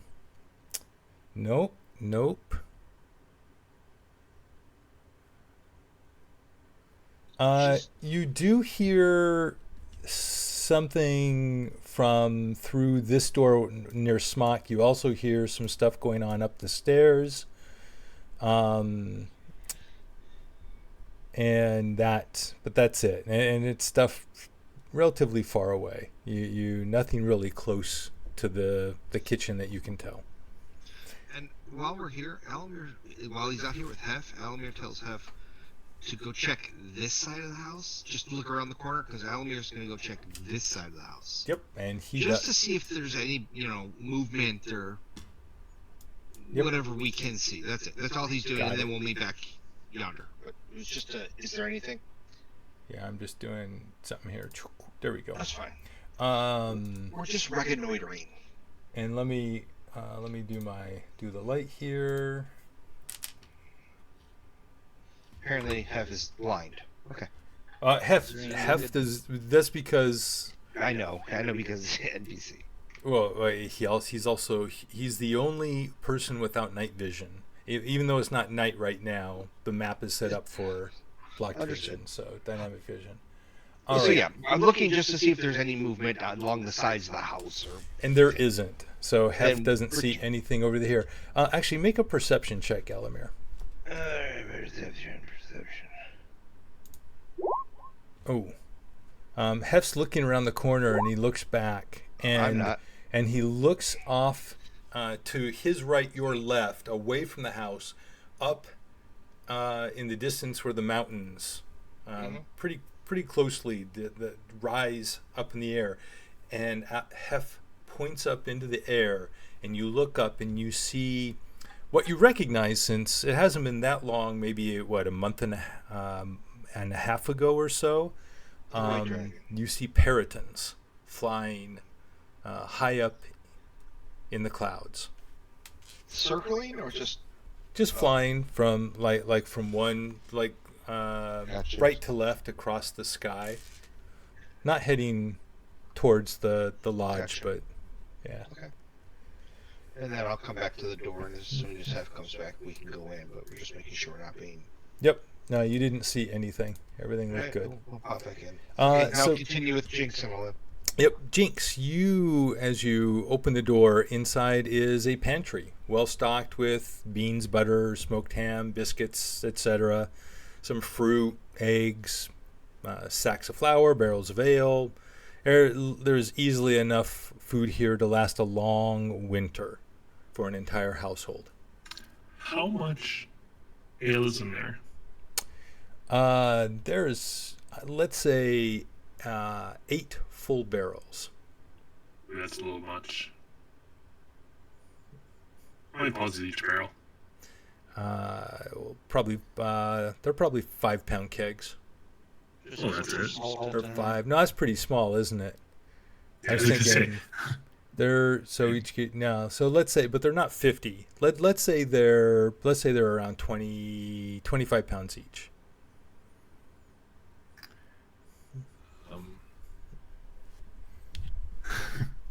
And by pound, I don't know by pound. Like you're thinking pounds. I'm thinking gallons. So Yeah. 25 gallons of liquid, whatever that weighs. Okay. So 20 gallons, I'm pretty sure that I could easily make this work. I'm gonna take them and I'm gonna put them in the big holding. 25 gallons. That's 200 pounds. 8 pounds per gallon. Thank you, sir, Mr. Science. Like I said, I'm gonna go ahead and pick up them. I'm just gonna pop them in the big holding, basically, so they don't have any ale. Okay. And I'm gonna ask for ale later on. You take their ale. Oh man, you're really trying to make enemies of. Is the door lockable? That door is not locked. It doesn't seem to have a lock on it. No. Okay, so I can't lock it. Yep. Okay. Oh. When we were talking before, did I overhear any of their names? Oh, when they were talking, overhear any names? Yeah, because a girl screaming, she's like, Johnny, kill me or whatever, and you're like, Oh. Yeah, actually, one of them called her name, asking what happened. Her name was Lysera. Okay. I grab a piece of paper or something like that, and I'm just gonna write a little note on there, and then crumple it up afterward and just be like, Lysera's gonna be so happy when I, meet her later on with all this ale, and I just crumple it up and, whatever, throw it in the corner or something like that. Yep, nice. I'm gonna retro correct something I did incorrectly. They went through this door, so this door is open. They went through this door to go upstairs, and then they opened this door. I'm gonna open it right now. It looks into a hallway. We obviously would have been careful when walking past because we obviously wouldn't want to be like, oh, hey guys. Yeah. And the stairs actually go down into the basement, into the cellar. These two? Yep, those right there, the ones that Smock are on. What about this little one right here? That goes. Oh. That looks like a cellar one, that's why I asked. You know what? It does, doesn't it? Okay. I've got to go look. Hold on a sec. Oh my god. I mean, they can both go in a cellar, just different cellars. One could be a wine cellar, one could be a So. prison cellar. No, that doesn't. So what is that doing? Oh, it is doing that. Okay. Took it You for know the what? freeze. Then let me retro this again, because that actually goes upstairs. That one goes upstairs, so that's the door they went up. But I'm going to leave this one down here open anyway. It was an open door for people going in and out of the kitchen. Yeah, Okay, they so went up ran these the stairs. Yes. Okay. I come back this way. I'm like, and so should we go in further and just kind of? I did close this door, by the way. Okay. Smock, are you just peeking down into the basement? We will follow Yes. Smock since he's yep. The basement, there is no map for it. It's just a small space underneath this, underneath the kitchen area, underneath part of the kitchen area, actually. Maybe about 20 by. Actually, you know what? I think I do have a map. Didn't I? They didn't provide one, but I think I created one. I thought I did. Maybe I didn't. All right, never mind. If I had one, I didn't. Oh, wait. I do. Why is it here? Or is this the one that, can we want to use this one? Sure. We're going to use that one. So I'm not going to put you guys down there, but you get down there, and this is the basement. And actually, is there light in here? Can you guys see everything in here? I see nothing. Hold on. Save. There you go. Can you see that? How's that? Hey, there's more wine down here.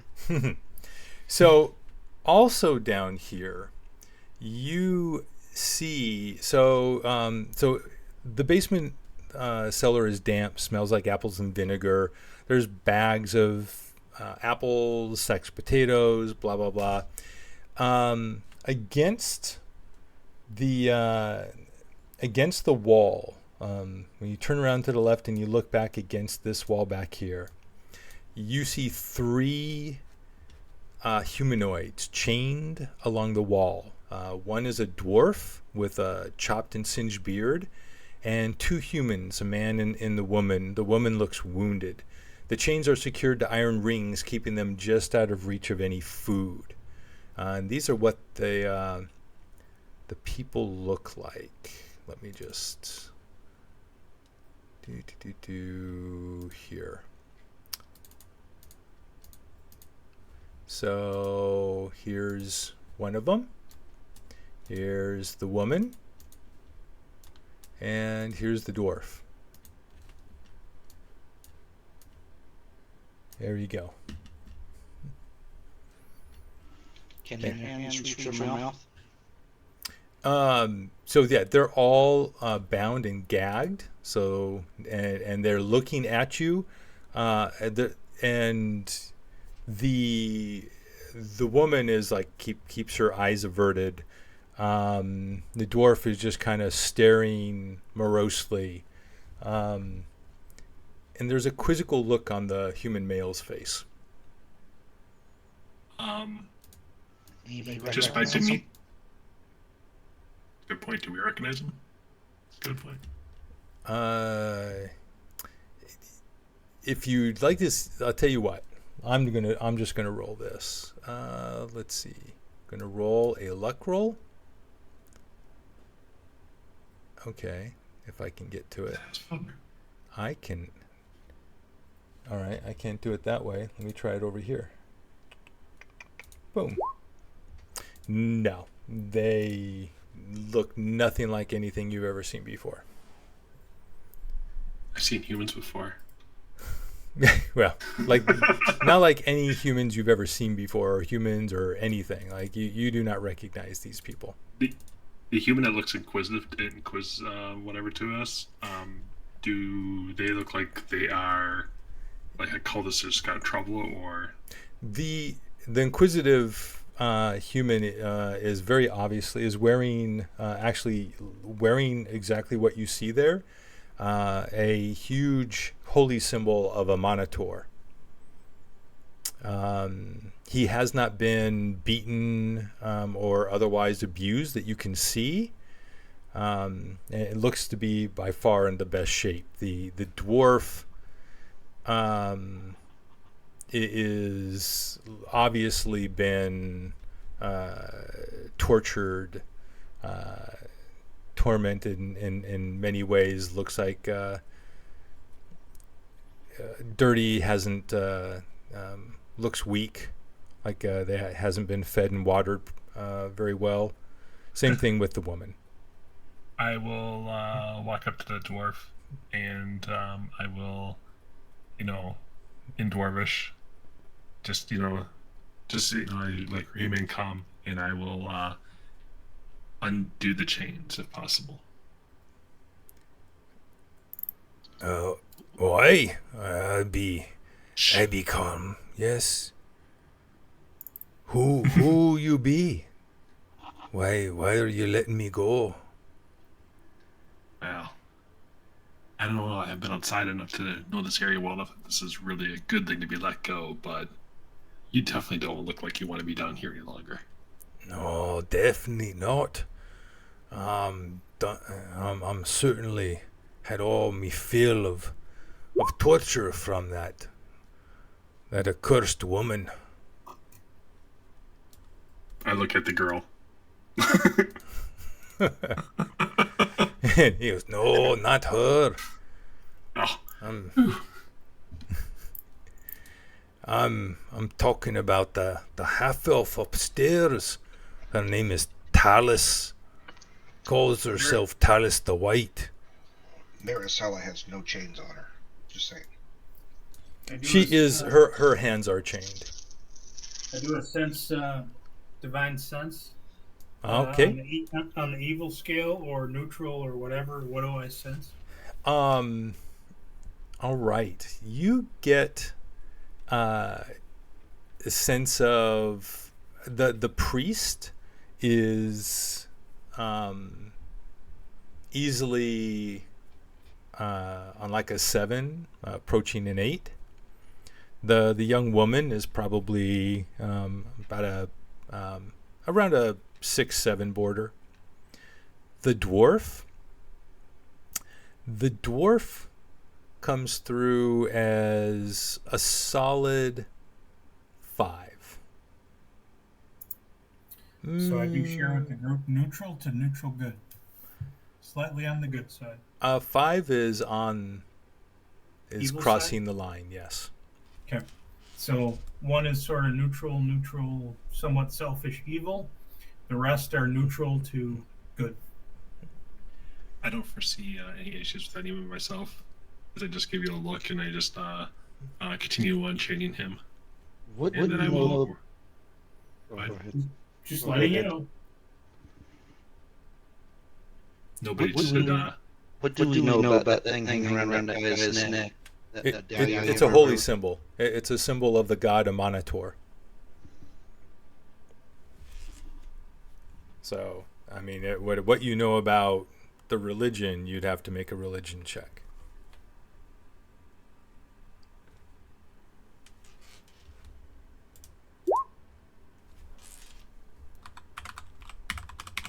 Of course, you know a little bit.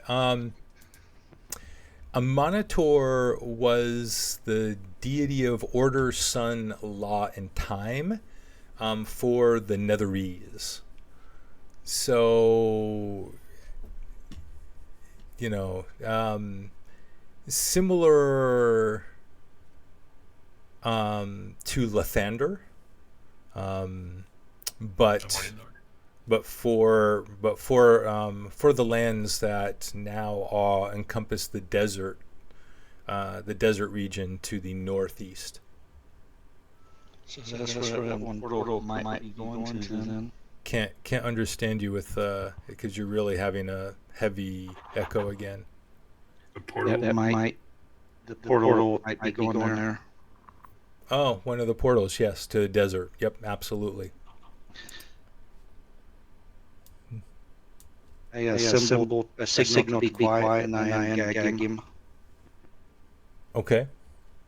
And he nods and mouths thank you. Okay. Is these chains something I can do, or is it gonna take our buddy here to undo them, Jenkins?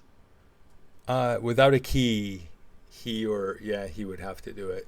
They had the locks have it's not difficult to pick, but you have to have training. So I hand him my apple while he waits. Before I would unlock him, out of curiosity, were his hands bound with a red line,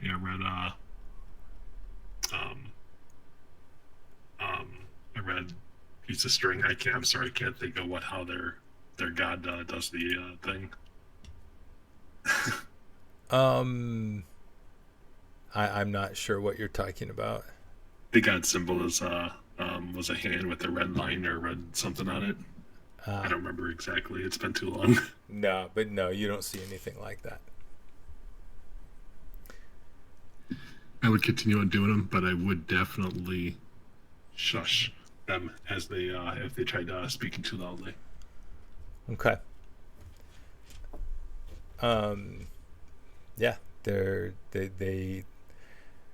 Is there any more people that are captive here anywhere? No, just us. I haven't seen anyone else or know of them. As we go upstairs, there is, if you need a place to hang low for a couple minutes, right outside, just beyond. If you're going through the kitchen and it's clear enough to do so, there is some food on the counter. Grab something on the way. Do not grab the stew. And there's a place just to the left as you go out a ways that you might want to hang low for a few minutes if you need to rest for a few seconds. You may see some bodies there. All right. I know where I'm going. I don't know about the other two. We'll find our way. In the cellar, is there any fine bottles of wine or anything like that? Roll a luck roll. That's the 2d10, right? Yep. Do ask him if there's anything they overheard that we might want to know about people upstairs. There's some pretty nice wine. There's a good amount of it. So like there's probably a whole rack down against the back wall back here of really nice vintage from the southern lands. I will grab a couple bottles just to give to other people later on. Okay. And Luna, the priest introduces himself as Brother Cayman, and he says, "Oh, thank you. Yes, I believe I can share what I know of upstairs. There's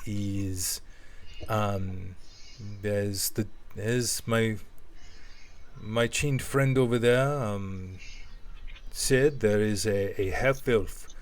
Her name is Talis.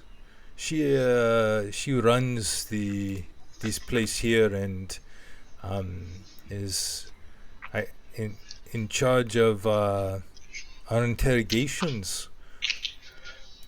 I've been treated very well so far, but I believe it is only because they are trying to win me over to join the court, the organization. But I believe that they do not really want me to be a participating member. I believe they probably just want me for some sacrifice. So, anyway, she is upstairs. She is intelligent and a very cunning woman. Seems to be very willing to try non-violent means to acquire what she wants. This is when he should have cast his zone of truth, but anyway. And the So judge. no, I want to do something when he's done. No. Okay. Whenever he's finished with Luna, do your magic. That's all that he really has to say. So go ahead. What would you like? Well, I'm going to start casting at the bottom of the stairs, like here. I guess they came down there, right? This is the bottom. Yep. So you guys. Either way, I'm going to Like you're start talking, casting like here. yeah, and you could be. I assumed you're kind of talking to them as you get them ready to go back upstairs. So So I'm going to start casting here. It's a 10-minute ritual. I'm going to cast detect magic and start walking the length of here. I'm looking for any glowing material that shows magic presence of it within the entire basement or cellar or whatever you want to call this. I have a 30-foot sphere around me. okay, So I can get from here and here. I can go through, what is it, 1 foot of stone? Yeah, 1 foot of stone. So if there's anything behind a wall, in a wall, up to a foot, I can detect it as magic. And I can get through the barrels and everything else. There is only one item. The talisman on the guy's chest. Yes. Which I would... Well, I mean, here, I can do this if you want, just so I know. I rolled a religion, didn't I? Yeah, I got an 18. I'm not gonna... It's his talisman. It's his... I mean, he would... It just says it glows blue, so everybody would see it glow blue. Well, it glows blue to your. I think that's just to your eyes. I don't know that everybody sees it. Yes. As far as I know, it's just another person, but I don't know. Yeah. Sense magic in this way. You sense a presence. You can use your action to see a faint aura around a visible creature. Okay, yeah. That's fine. I know, and again, my character, Alar's totally fine with that. That's his magical talisman. Yep. Now, why they let him keep it, that's a whole nother thing. But he's a religious dude. He was saying that he's been treated very well and not beaten or anything by people. And the talisman, like when I say it glows magic, it glows magic in the same way that Smock's symbol of Bahamut glows, which doesn't give him extra powers, but allows him. It's a focus for him to cast spells. Gotcha. I mean, even his maul glows, and certain weapons glow, and certain cloaks glow. I was just checking the basement. Okay. You cast that one, and get rid of it. That was it. Okay. Elmir, this place is cleansed, and he walks back up. It's okay, Luna. I still love you. I was gonna say, as we sneak up to the top, it'd be nice to double check ahead of time, just to make sure there's nobody up there that's gonna see these people, as we kind of kick them out the back door. Well, Hef's been in the kitchen the whole time. He might have told us something's wrong. Yeah, no. Hef has continued to hear scuffling and stuff, like in the other parts of the first floor. And we would sneak them out of the And as you begin walking up the stairs, you see Hef appear at the top of the steps, and he says, "I hear someone coming. I think they're coming from upstairs where the cooks went. I think they're coming back." Do we think we have enough time to get through? Because if we don't have time to get through, I'd get them out of here. Yeah, you should have time to get them through. Yeah, I'd just try to get them out the door and silence the door as we open and close it, just to get them pushed through as quickly as possible. Okay. So yeah, you get them up. They go and they go out the door. And yes, from the stairs here, there is footsteps approaching. We disguised as we could turn into them. That'd be awesome. Okay. And the footsteps have reached the top of the stairs and are beginning to come down. Are we staying in or going out?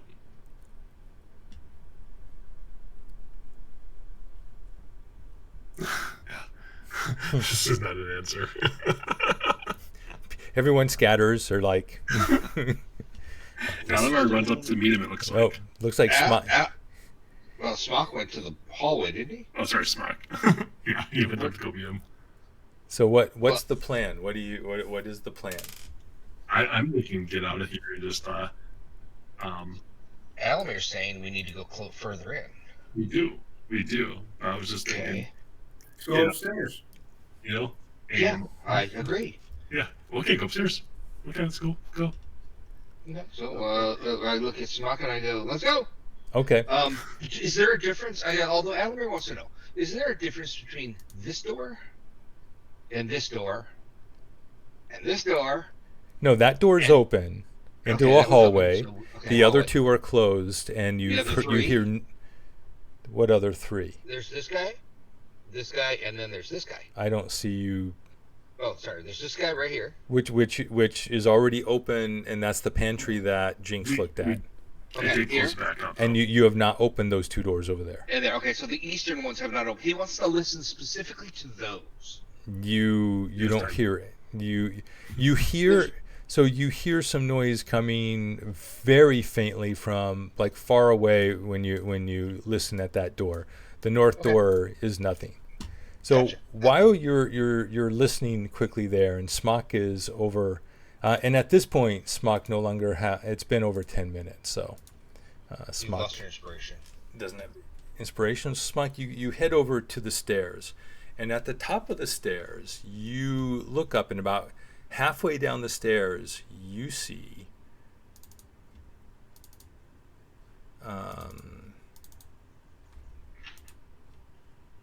this one. Sorry, I need to get some more water. That one we don't know. We know the black. He's dead. Oh shit! She is a half elf. She is wearing purple. So she is dressed with the.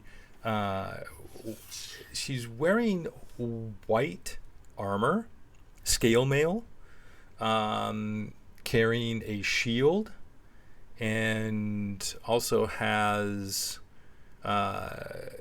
There is a wand at her belt, and she has a very that shield that you see absolutely is she is carrying that with purpose, and she stops when she sees you and cocks her head, and yes, she is wearing a lot of purple. None of the very specific and the regalia, her shoulder plates and gauntlets have the same form as those of high-ranking cult officials. She is definitely aware of purple. She says, "Well, I see we have guests. And who might you be?"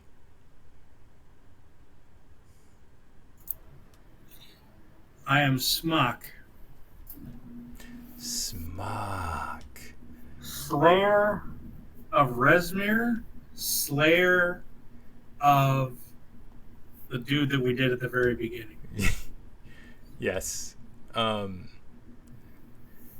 see. And also And also who might you be, the woman. young lady?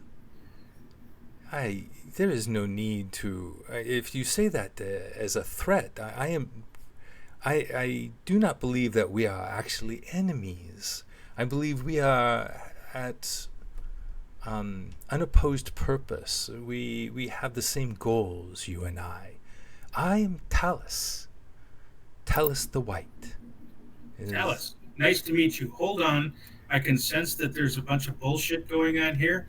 I need my buddy Jinkin because he can sense the bullshit meter. So, Jinkin, hey, we need you over here. And she says, do not worry. Just come on upstairs and we can sit comfortably, have a drink, eat, and talk. I'm scared. You hear me yelling at me. It's like, yeah, but we're not supposed to go in there. We weren't invited in. She's inviting us in now. Okay. I mean, even the vampires are okay with this now. Ruh-roh. I look up there and I look. Is that Talis White just up over here? Yep. And she is walking up the stairs, and she looks back as she reaches the top, and she waves you forward. Please, all of you, come up.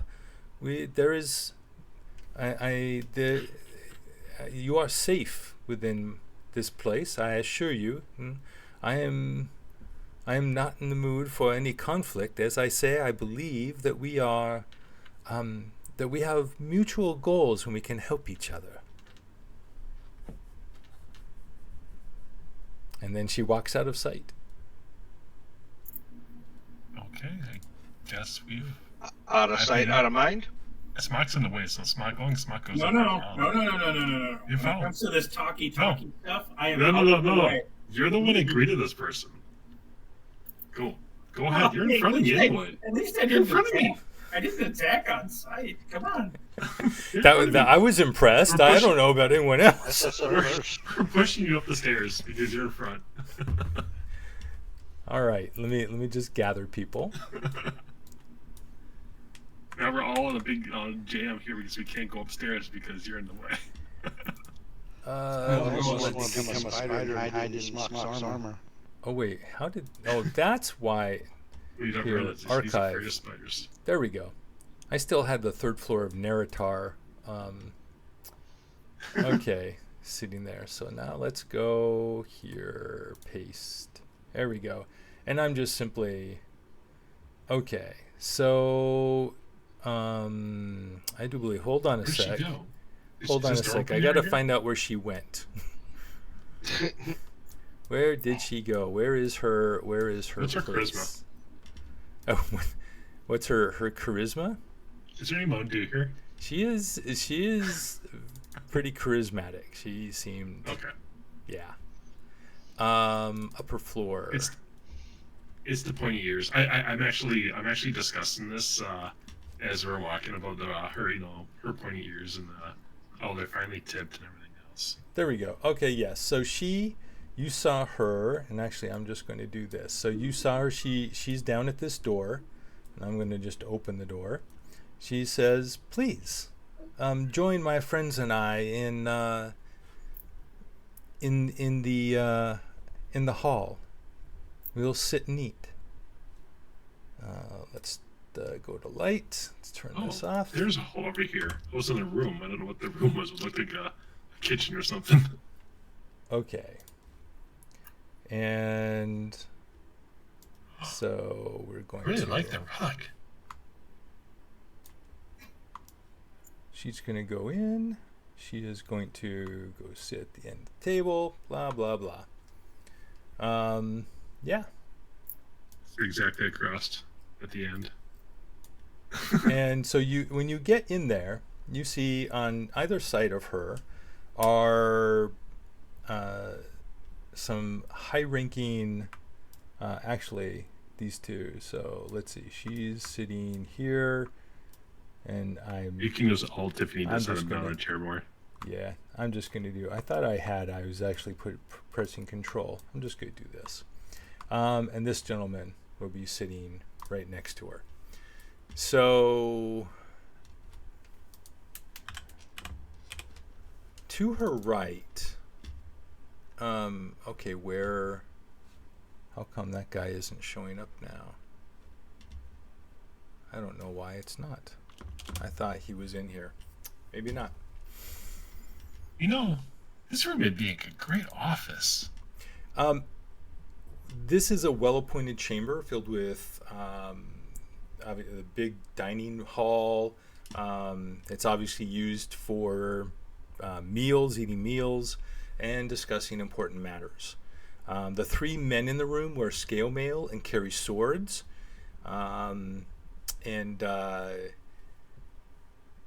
She sits down. The man who she introduces as Sorvik sits next to her, and she invites everyone else to have a seat around the table. Sorvik. She introduces everything else. Sorvik. What manner of name is that? I'm probably know where he's from.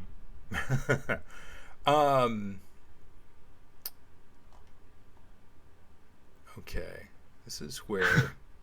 Sorry if I wasn't supposed to ask that. No. This is the thing where I know that he is actually really unique, It's just I can't find the information on him. It was why he was supposed to be a separate, special person in here, and I don't see him anywhere. I was gonna say he just happened to be sitting. He was sitting right next to where I was. And is that your twin brother, Melgot? Oh, Melgot and Kushpia? Maybe you know what it is. I'm thinking of somewhere else.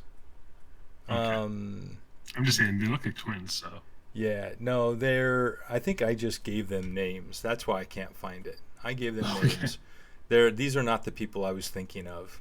They're somewhere else. So these are just So these are just here. Let's go ahead and get people into seats. So everyone just kind of having a seat.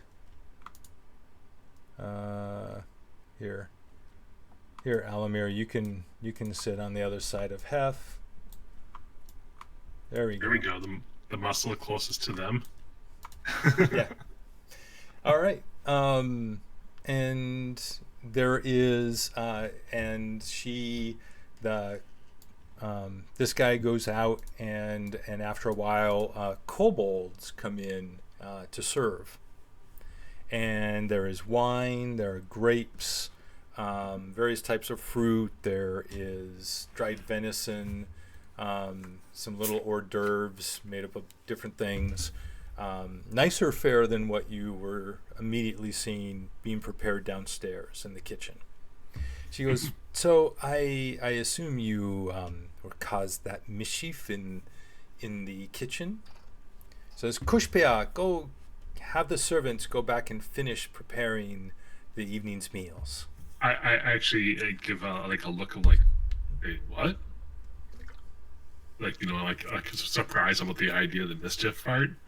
I'm like, not exactly. We just got here. We came through that portal thing. Which portal? Where did you come from? Oh, I'll be honest. I'm not really familiar. Castle with this whole Neritar. If you, and she looks at Smock. If you did in fact just kill Resmir, that would be why he has not made today's appointment, and why no other. There hasn't been any more treasure coming through. So, which is excellent. I'm very happy to see and hear that. Unfortunate that Resmir had to die for that, but it was his choice to. It was his choice to follow the poor side of our organization. Misguided, I would. You don't seem particularly broken up. No, of course not. I do not agree with the current direction of the Cult of the Dragon, and they have lost their way. What direction do you think the Cult of the Dragon should be taking? By the way, as I'm talking, I try to sense divinity and find out what she smells like. Divinity? Divine sense. Divine sense, yes. Okay. I was going to say. In her hair. He's like. All right, I was about to go political. Shutting up. Talis is a very solid 5'6". No, not 5'6". Let's say 5'4". Actually, solid 4. We'll say a solid 4, but not. 10. It is you. You're good enough with this now to kind of get a sense of the personalities that kind of drive people, and this is easily a level that can be caused by types of insanity. Hers is more just incredibly self-centered and driven. Okay. So I ask her, I say, so when the treasure comes here, what do you do with the treasure? The treasure is transported from here into the nearby town of Parnast, taken to Resmir. Had made an arrangement with a cloud giant who has a flying castle, and they take the treasure into the castle, and where it goes from there, I'm afraid I do not know. It simply gets transported somewhere else. So melted down, restamped. Got it. I feel like I've heard of this cloud giant before, and I've heard Yeah, I feel stories like of we've heroes been that there have before. that have traveled with this cloud giant. I think one of them was a giant killer too. I think one was. Yes. As the stories go. Out of curiosity, did in that campaign that Patrick ran, the giant and nothing ever happened to the giant, right? No, he was completely alive. I thought so. He Then it dropped could us be the off same where time. we needed to go, and then left. It would have been. Yeah. She's like, yes, I believe many years ago that he did at a time when the giants were at odds with themselves. Wasn't Leonidas in that one too? There's a god who was fighting with us. Oh, but anyway, go ahead. I shake my head. I'm like, oh, Yeah. that wasn't in the stories. There are tales talked about. So, Talis, actually, you have sat down to parlay with us. Obviously, you have something in mind. What is it you want? I simply want Wait. Before she answers the question, I interrupt her. Uh-huh. Really to see how she's going to react to it. The real question is, was your mother or your father the elf? I like it. It was my father. Well done. Yes. Okay.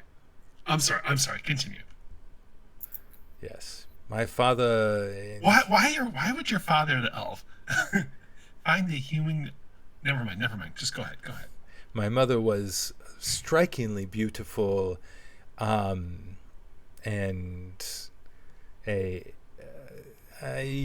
he believes, or they did not stay together, and he supposedly believed that she had ensorcelled him. Straight, pure elves can be a little. Stop what I'm saying because I just realized I think we have a straight elf with us. Oh, I forgot. Yeah, well, and that, if he considers himself a straight elf, or because he No, I would go along with that. I'd be like, full elves do tend to be a little bit full of themselves. Alamir's gonna look at you. I mean, I'm not 100% wrong. And he'll shrug his shoulders like, whatever. Yes. So continue. I'm sorry. Well. So yes, this giant, his name I believe is Blagathkas. Yeah. They changed his name in the stories, I think. No, I think it's the same. It's the same name. I'm making stuff up for the story. Oh, sorry. Sorry. So, yeah, that to answer your question, Smock, I would like you all to succeed, to stop the madness, to prevent the Tiamat from being pulled up from the nine hells into the prime material plane, the rule of evil dragons. That is not what we are about. Well, at least not living evil dragons, and certainly not Tiamat herself. No good could come of that.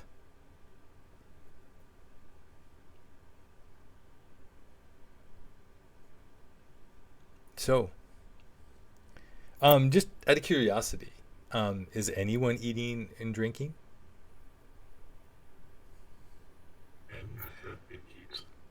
Hef has been turning the glass of wine in his hands, looking at it from time to time, but not drinking it, and but has been eating, snacking a little bit on some cheese and crackers.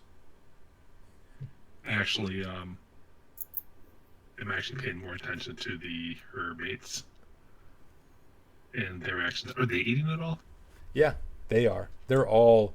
Melgot and Sorvik are definitely eating. She is sipping wine, and anytime that she asks a question, is waiting for an answer back, will grab a little square of cheese and just politely nibble on it.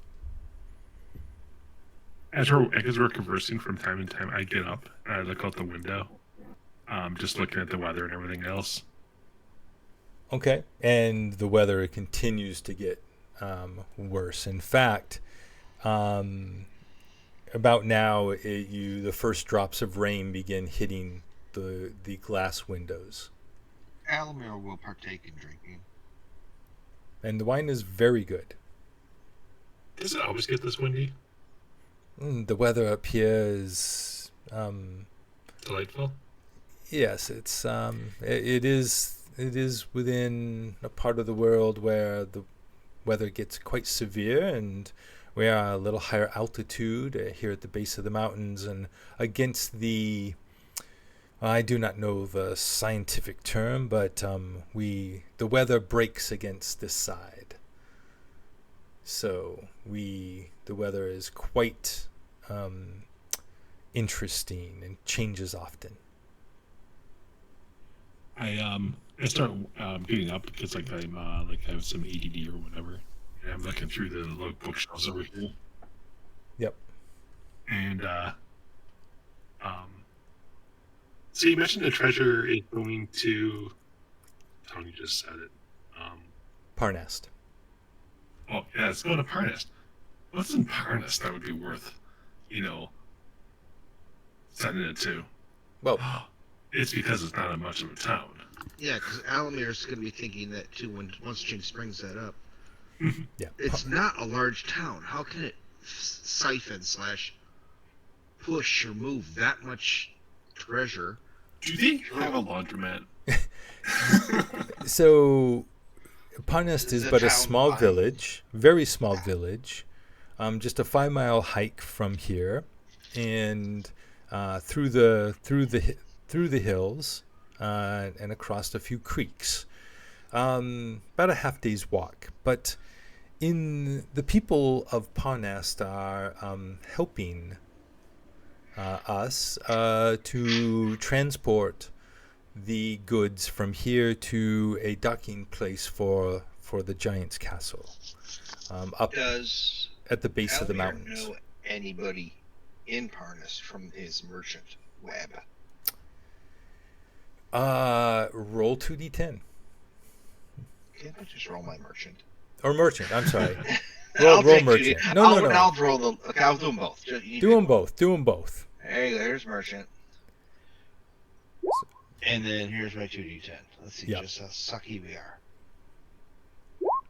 Yeah, average. Okay, so Yeah. So he's got an average chance. you've been through Parnas, but it wasn't a stopover. Like you just rolled on through, and you So it only wasn't and it was Vegas. only one Got it. trip.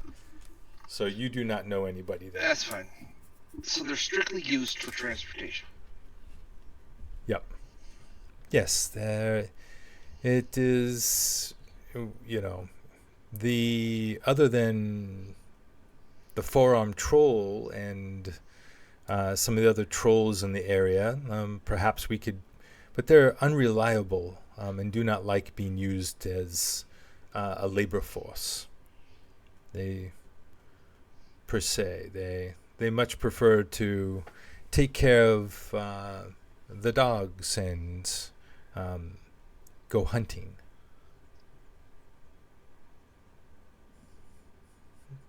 Since And there's how no. much- Go ahead. Go ahead. I was gonna say, since there's no orcs around it, I'll be like, oh, so you're saying they're just like a bunch of orcs? You can go ahead. What percentage? Not percentage. Yeah. What portion was the black was Rasmir sending here in the total amount of wealth? Would you say? Oh, you mean how many other sources come here? Well, you can say it that way if you want. I was just asking what percentage was Rasmir's that would come through, and how often do you need to Well, have this travel? Resmir's was going through Waterdeep, which was the majority of all of the goods acquired in the central through southern lands. So that is easily at least 40%, if not closer to half of it. Although some great treasures of magic and gems and platinum have come from the north, from the mountains and near the holds of the dwarves.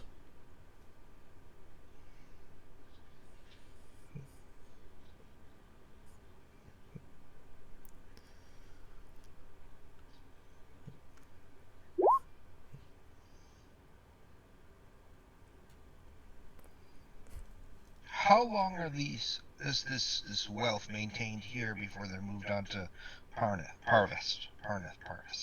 Oh, here at this lodge? Not at all. They immediately move on. We do not have any means of storing it here. It immediately goes by cart. Yes, it comes by so yes, the village has carts that it takes up to the portal and transports the goods straight through. Gotcha. It would be much easier if it arrived in carts too, but I'm told that is not really possible due to the inability to use carts in the marsh.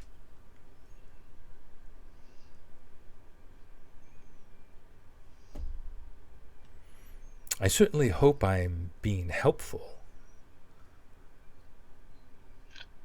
So, one more time. You want what from us? To assist you to get the wealth? I know. I simply want you to succeed and to stop Tiamat from rising. Right, well, to stop Severin and his mad plans. He's the hand, the red wizards, isn't he? No, Severin is the current leader of the cult of the dragon. Dragon cult. That's right. Okay. Yes. All right. The Red Wizards, I believe that is one. He was here once. What is his name? Hold on, I can tell you. We killed him. Hold on. He says it alone. You killed him as well? Hold on, we got a lot of the names scratched off. Galvin? Galvin? That one I don't know about, but you bumped him off? Galvin? Okay. Alvin? There's an Alvin. I did not know that Galvin the Blue was dead. Interesting. We bumped him off. We bumped off a Gray. Born Gray. Born Gray. Well, yes, that was the silly elf at Castle Neritar. So I'm just looking here. I mean, I could be lying through my teeth right now, but sure. I'm just gonna say they're both dead. Smock's been pretty good. Wrath, that sounds right. Wrath Modar is the head of the Red Wizards. No, we haven't run into him yet. Okay. Yes, him and his lieutenant starts with an A. Asback, right? Asback. Did any of my study Asbarajas. I'm sorry. No, I'm asking. DM, was any of my studying at Candlekeep during that time down? I know I have the first five levels of the dungeons, background, blah blah blah. Do I know the hierarchy of the Red Wizards? No. One being a wizard, or two being from Candlekeep? So the Red Wizard hierarchy is based on power.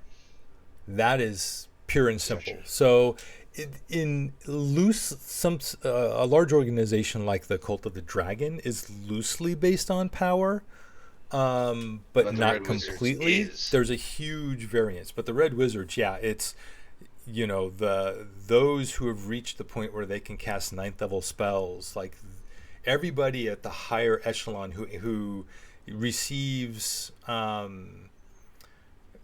who communicates directly with Zastam and receives orders directly from him. They are all at least what is that, 15th level, right? So it's all based on power.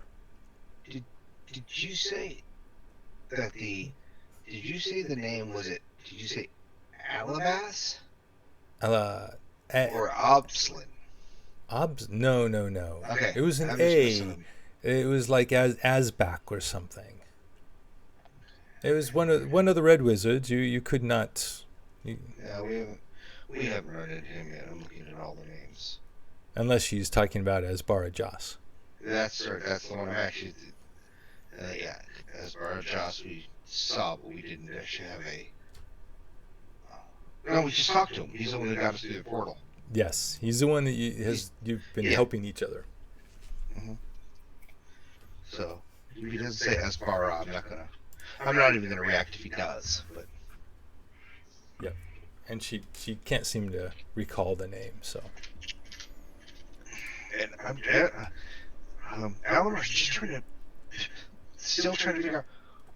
So the only thing that they want from us is to stop the rise of Tiamat to take over all the evil dragons, and to slow down the Red Wizards. What do you get out of it? Yeah. Besides a thorn out of your butt. Well. Wow, I can't believe Alamar said that. So especially now that Resmir's out of the way, then others like me, there is a group of us who do not agree with this reverence and helping of the Dragon Queen. What we get out of it is the failure and removal of the current leadership of the cult. So how much money is involved in this? I mean, for us. You asking if I am paying you? I mean, yeah, we're doing you a favor, right? We are helping each other. I do not have funds with which to pay you with.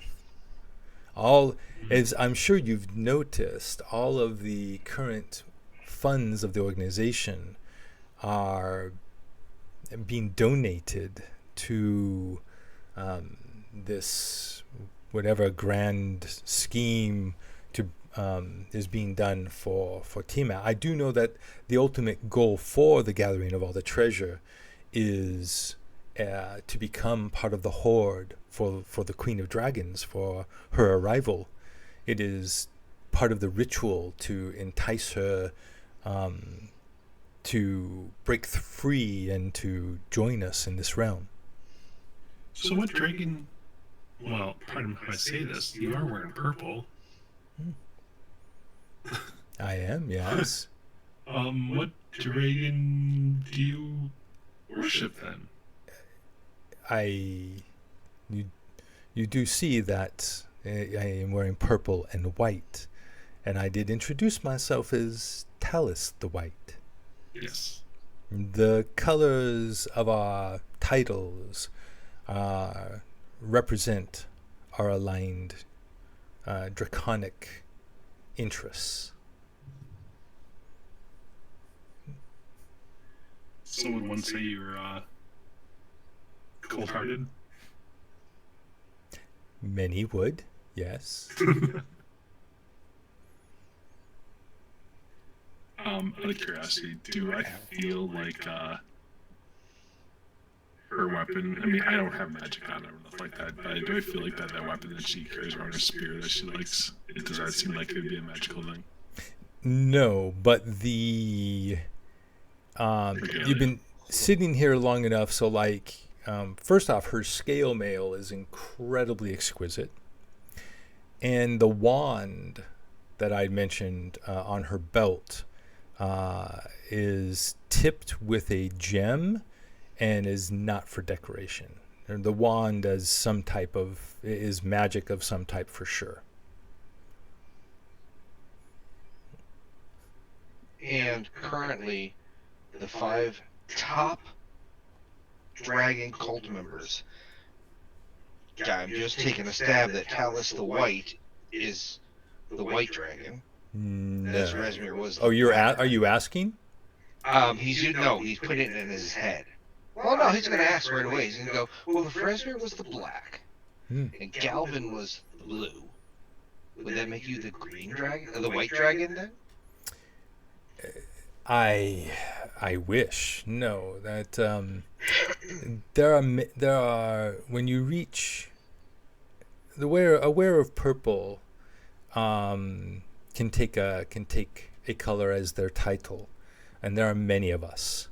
But there is only one who is given the dragon mass by Severin. The wearer of the white mask currently happens to be okay, wait. Where is right here? I'm looking through the cult knowledge just why I'm pulling the names out. Oh, I didn't give it to you yet, did I? No, you gave me the top 5, the 3 of the 5, Severin, I Rezmir, did. and Galvin. I don't have the green or the white on it. That is Varam Zord, or Varam the White. Okay. And he is a gold dwarf from somewhere in the north. Here. So she's taking a position as a wearer of the purple, just under the worm speakers. Yes. And he's just adding it up in his head. So in his head, not out loud, the underlings are trying to push the overlords out. How? Okay, he says that in his head. So it's another coup. Elmir's gonna have another drink. Do you know all the other Wim speakers then? And Alamir says, I have studied. And I tell him, I will say the ones that I know.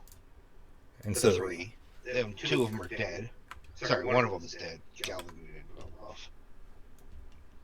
Rezmir's gone. the last one that you are missing then would be Neronvain, the Green dragon. the green. Yes. Okay, I gotta put this information in here. Alright. What do I know about the white dragon? About white dragons? Yes. Just they're in cold land, that they live in cold lands, and yeah, they're of all the dragons, white dragons are the most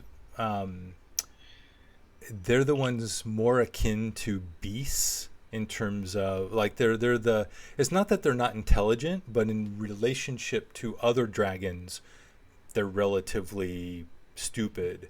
Oh, sorry. And vain and very treasure power hungry, as a focus above any long-term strategic interests.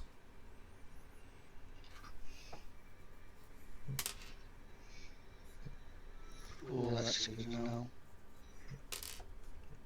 I say out loud, so if we defeat your foe, you will probably be one of the ones to help take over the cult. Correct? That would be our our hope, yes. And we can get the organization back on track and stop all this silliness. And we would stop, of course, these raids that are wasting time and resources. They are unnecessary.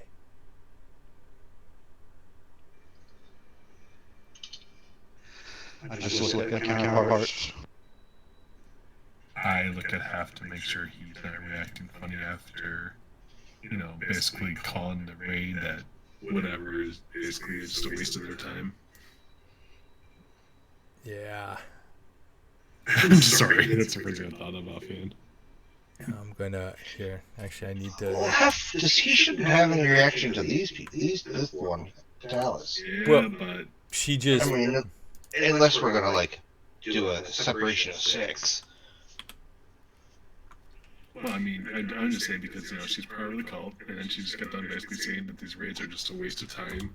And, Then why are they doing them? And yeah. She just said they were unnecessary, but like, right? That just kind of completely means that his father died for no Gotcha. Yeah. good reason. There. I get up and I kind of get behind him a little bit. He reacts just to put my hand on the shoulder. And he is listening, and you can see his eyes narrow, and he is. Yeah, there is definitely an emotional reaction that he is doing well to keep in check. And when you put your hand on his shoulder, he turns and nods at you in thanks.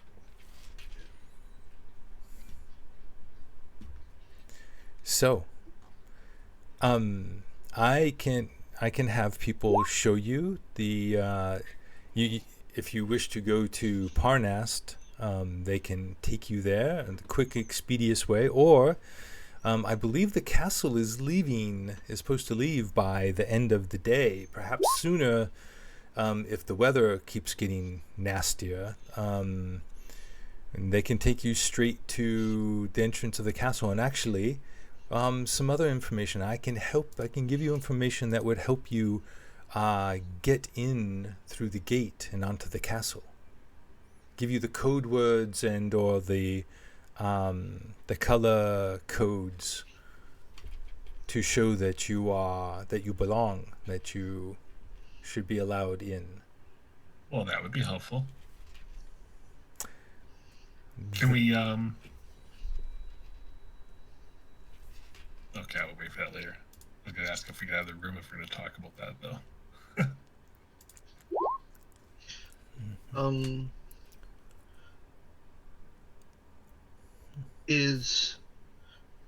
Okay, I don't know, maybe I'm just old and forgot. Who are Sorvik and Melgot? If Talis the White is one of the dragon warmer persons, who are they? They are just higher ranking, not purple. So they're dragon cult members. Like dragon wings or something like that. Let me look real quick. Dragon. They are. No. So I think they're dragon. No. They're dragon wings. Yeah, I was right. I think so. They're dragon rank 2s. They're second rank. Okay. Actually. Goes claw, wing, fang, soul, and then we're. Let's say they're. Yeah, that's weird. Fang or soul? They're not souls. They'd be dragon fangs. Let's say dragon fangs. I mean, I don't want to end this in a bust or anything, but who are you inciting? Oh, she was just looking around the room.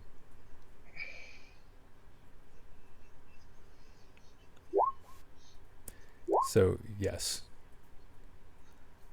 So Jenkins criticals a deception, and Alamir criticals an insight. Smock. I don't want to tell you why. Smock. You in particular, I need a deception from if you're trying to hide your feelings and thoughts.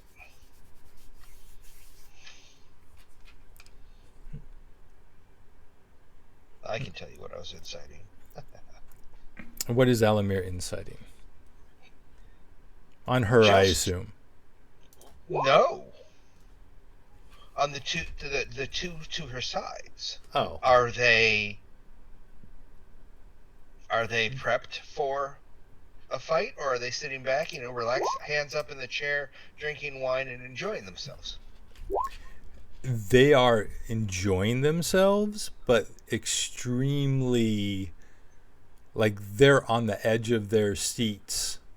Like, they are very uncomfortable, looking like they're just waiting for a command. Okay, and that's what Alamir was looking for. He's looking to see of a 0 to 10, they're sitting at an 8 in reaction. Are they a tight wound rubber band? Not one of them is super tight. So Sorvik is very tight. Melgot is a little more relaxed. They are not as tight wound as they might be, or could be. Yeah, definitely could be. Because Talis is just completely calm. Well, Talis is going to be calm to me in any situation based on her level and who she is. Whether she's going to fight or not, she's going to be acting like, it's tea time and there's nothing going on. At least that's how I read her. But she's not the muscle. They are. So Alamir's will ask Sorvik. I'll say, excuse me, but why are you so wound up? Why are you so? He looks. Smock just jumped on top of Talis. Nope, he's on the table. Is Smock attacking now? No. Okay. Are you table dancing? Yeah, he's table dancing. Okay. And it was, yeah. Hold Performance. Just hold Alt, and you can put yourself wherever you want. Oh wait, I don't want to do that. So what does Sorvik say? He looks to the left at Talis, and she nods, and he's like, well, you are all like you've been talking about killing some of the most powerful members of the cult, and now you're here having drinks and food and so you're in talking awe. nice with the boss. I'm just wondering when things are going to change. When Smock's going to come across the table? Yeah, pay us 100 gold and we won't attack you. They weren't that strong. In fact, it was pretty quiet. No. So Alamir, he only takes that answer because he knows. Oh God, should he just piss him off or what?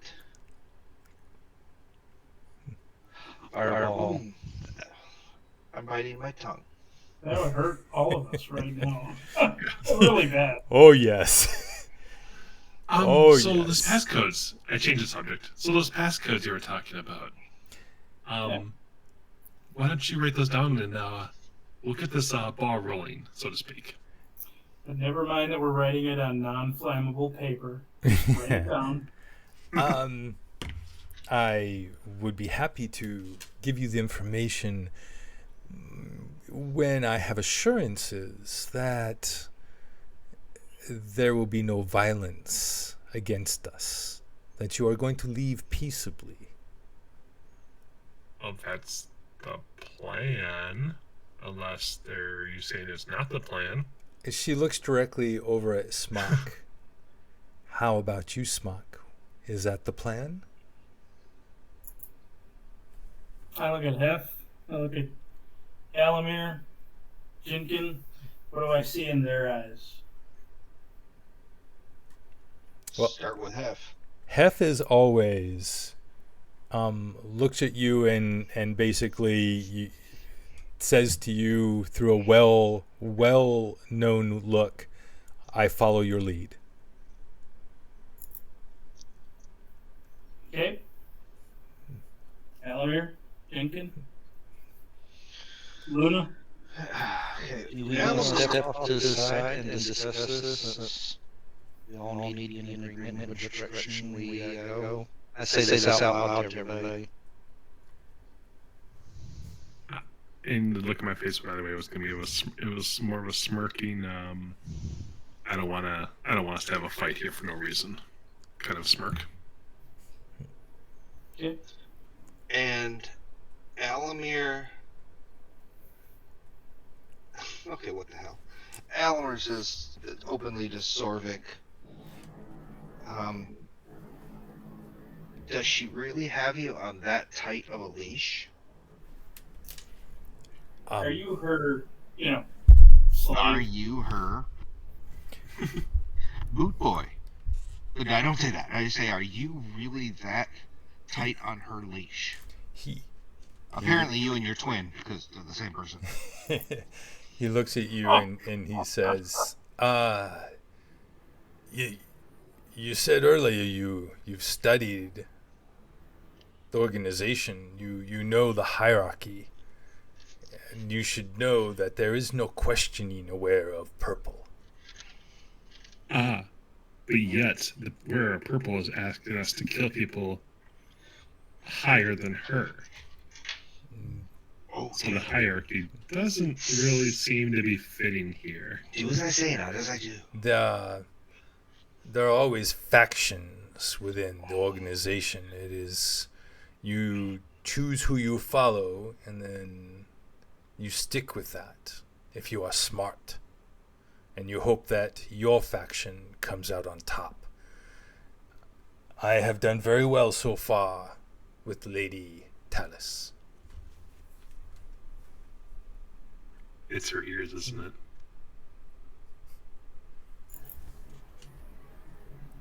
Ah, Jinkin.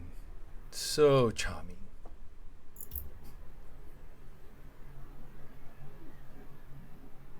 Well, Smock, what is it to be? I suggest we need a 5-minute recess so that our team can discuss this. Will you grant a 5-minute where we can spend some time alone and then get back together? Of Without course. a quiet place where you're not overhearing and over listening. Yes, if you would like to go down the hall that you came in, before the stairs, last door on the left. You can just I will have Kushpia get rid of all of the servants, and you can use that room, or actually, you know what? Head down the hall to the right. And straight ahead is a room, one of the guest quarters that you can use for conversation. Brilliant. That sounds good. Well, That's to good. the right. Yes. So down here. So this door against the wall. Let me open it for you. Smart of her to put in a room that was not an end room. And Smock will join you down there, or Smock. Hef. And as I leave, I thank her for her gracious hospitality. As we go in here, I whisper to Alamir, to take, how many minutes were we in his room, by the way? I'm sorry, how many what? Minutes? Oh, were you in there? No, how long are we going to go in this room, right? This room that we're going into? It's up to you guys. The reason I'm asking is because I would like Alamir to spend 10 minutes to cast Detect Magic if he wants to. Just to make sure there's no, secret listening devices, arcane eyes, or something funky like that. And I think he's whispering, but he's doing a really great job. Really quiet. No, I'm going to cast a tiny hut, so no magical devices can enter or be cast through. Okay. Yeah, 10 feet. Okay. All right. 10-foot radius, so center it here, and everybody just hangs, in the perimeter of it. That way, no magical devices can be cast through it, nothing can be passed out of it, can't be detected through mind games and all that other good stuff. Excellent. So what is it? So, yeah, you are Spells and other magical effects cannot extend through the dome or be cast through it. Oh, this is the same as downstairs. That's right. So yeah, so you all enter. A tiny hut. Yeah. So the room itself, like the furnishings, look nice, but there's nothing special in here. It's just like she said, a guest room. So you get inside the hut, and you are all inside now. So, We short rest, we chat, and then next week we make our move. Whatever that is. we're resting for a week. Got it. Mm-hmm. That's All a right. long rest then. And you have a week to think about what you really want to do. So we will stop right there. All right. Thank you all very much. Thank you for playing, gentlemen. Thank you. And thanks all out there who have been watching our adventures and putting up with our little technical difficulties today. Hopefully we'll have everything straightened out again next time. So until then, may your life be filled with peace, joy, and love. Have a great week.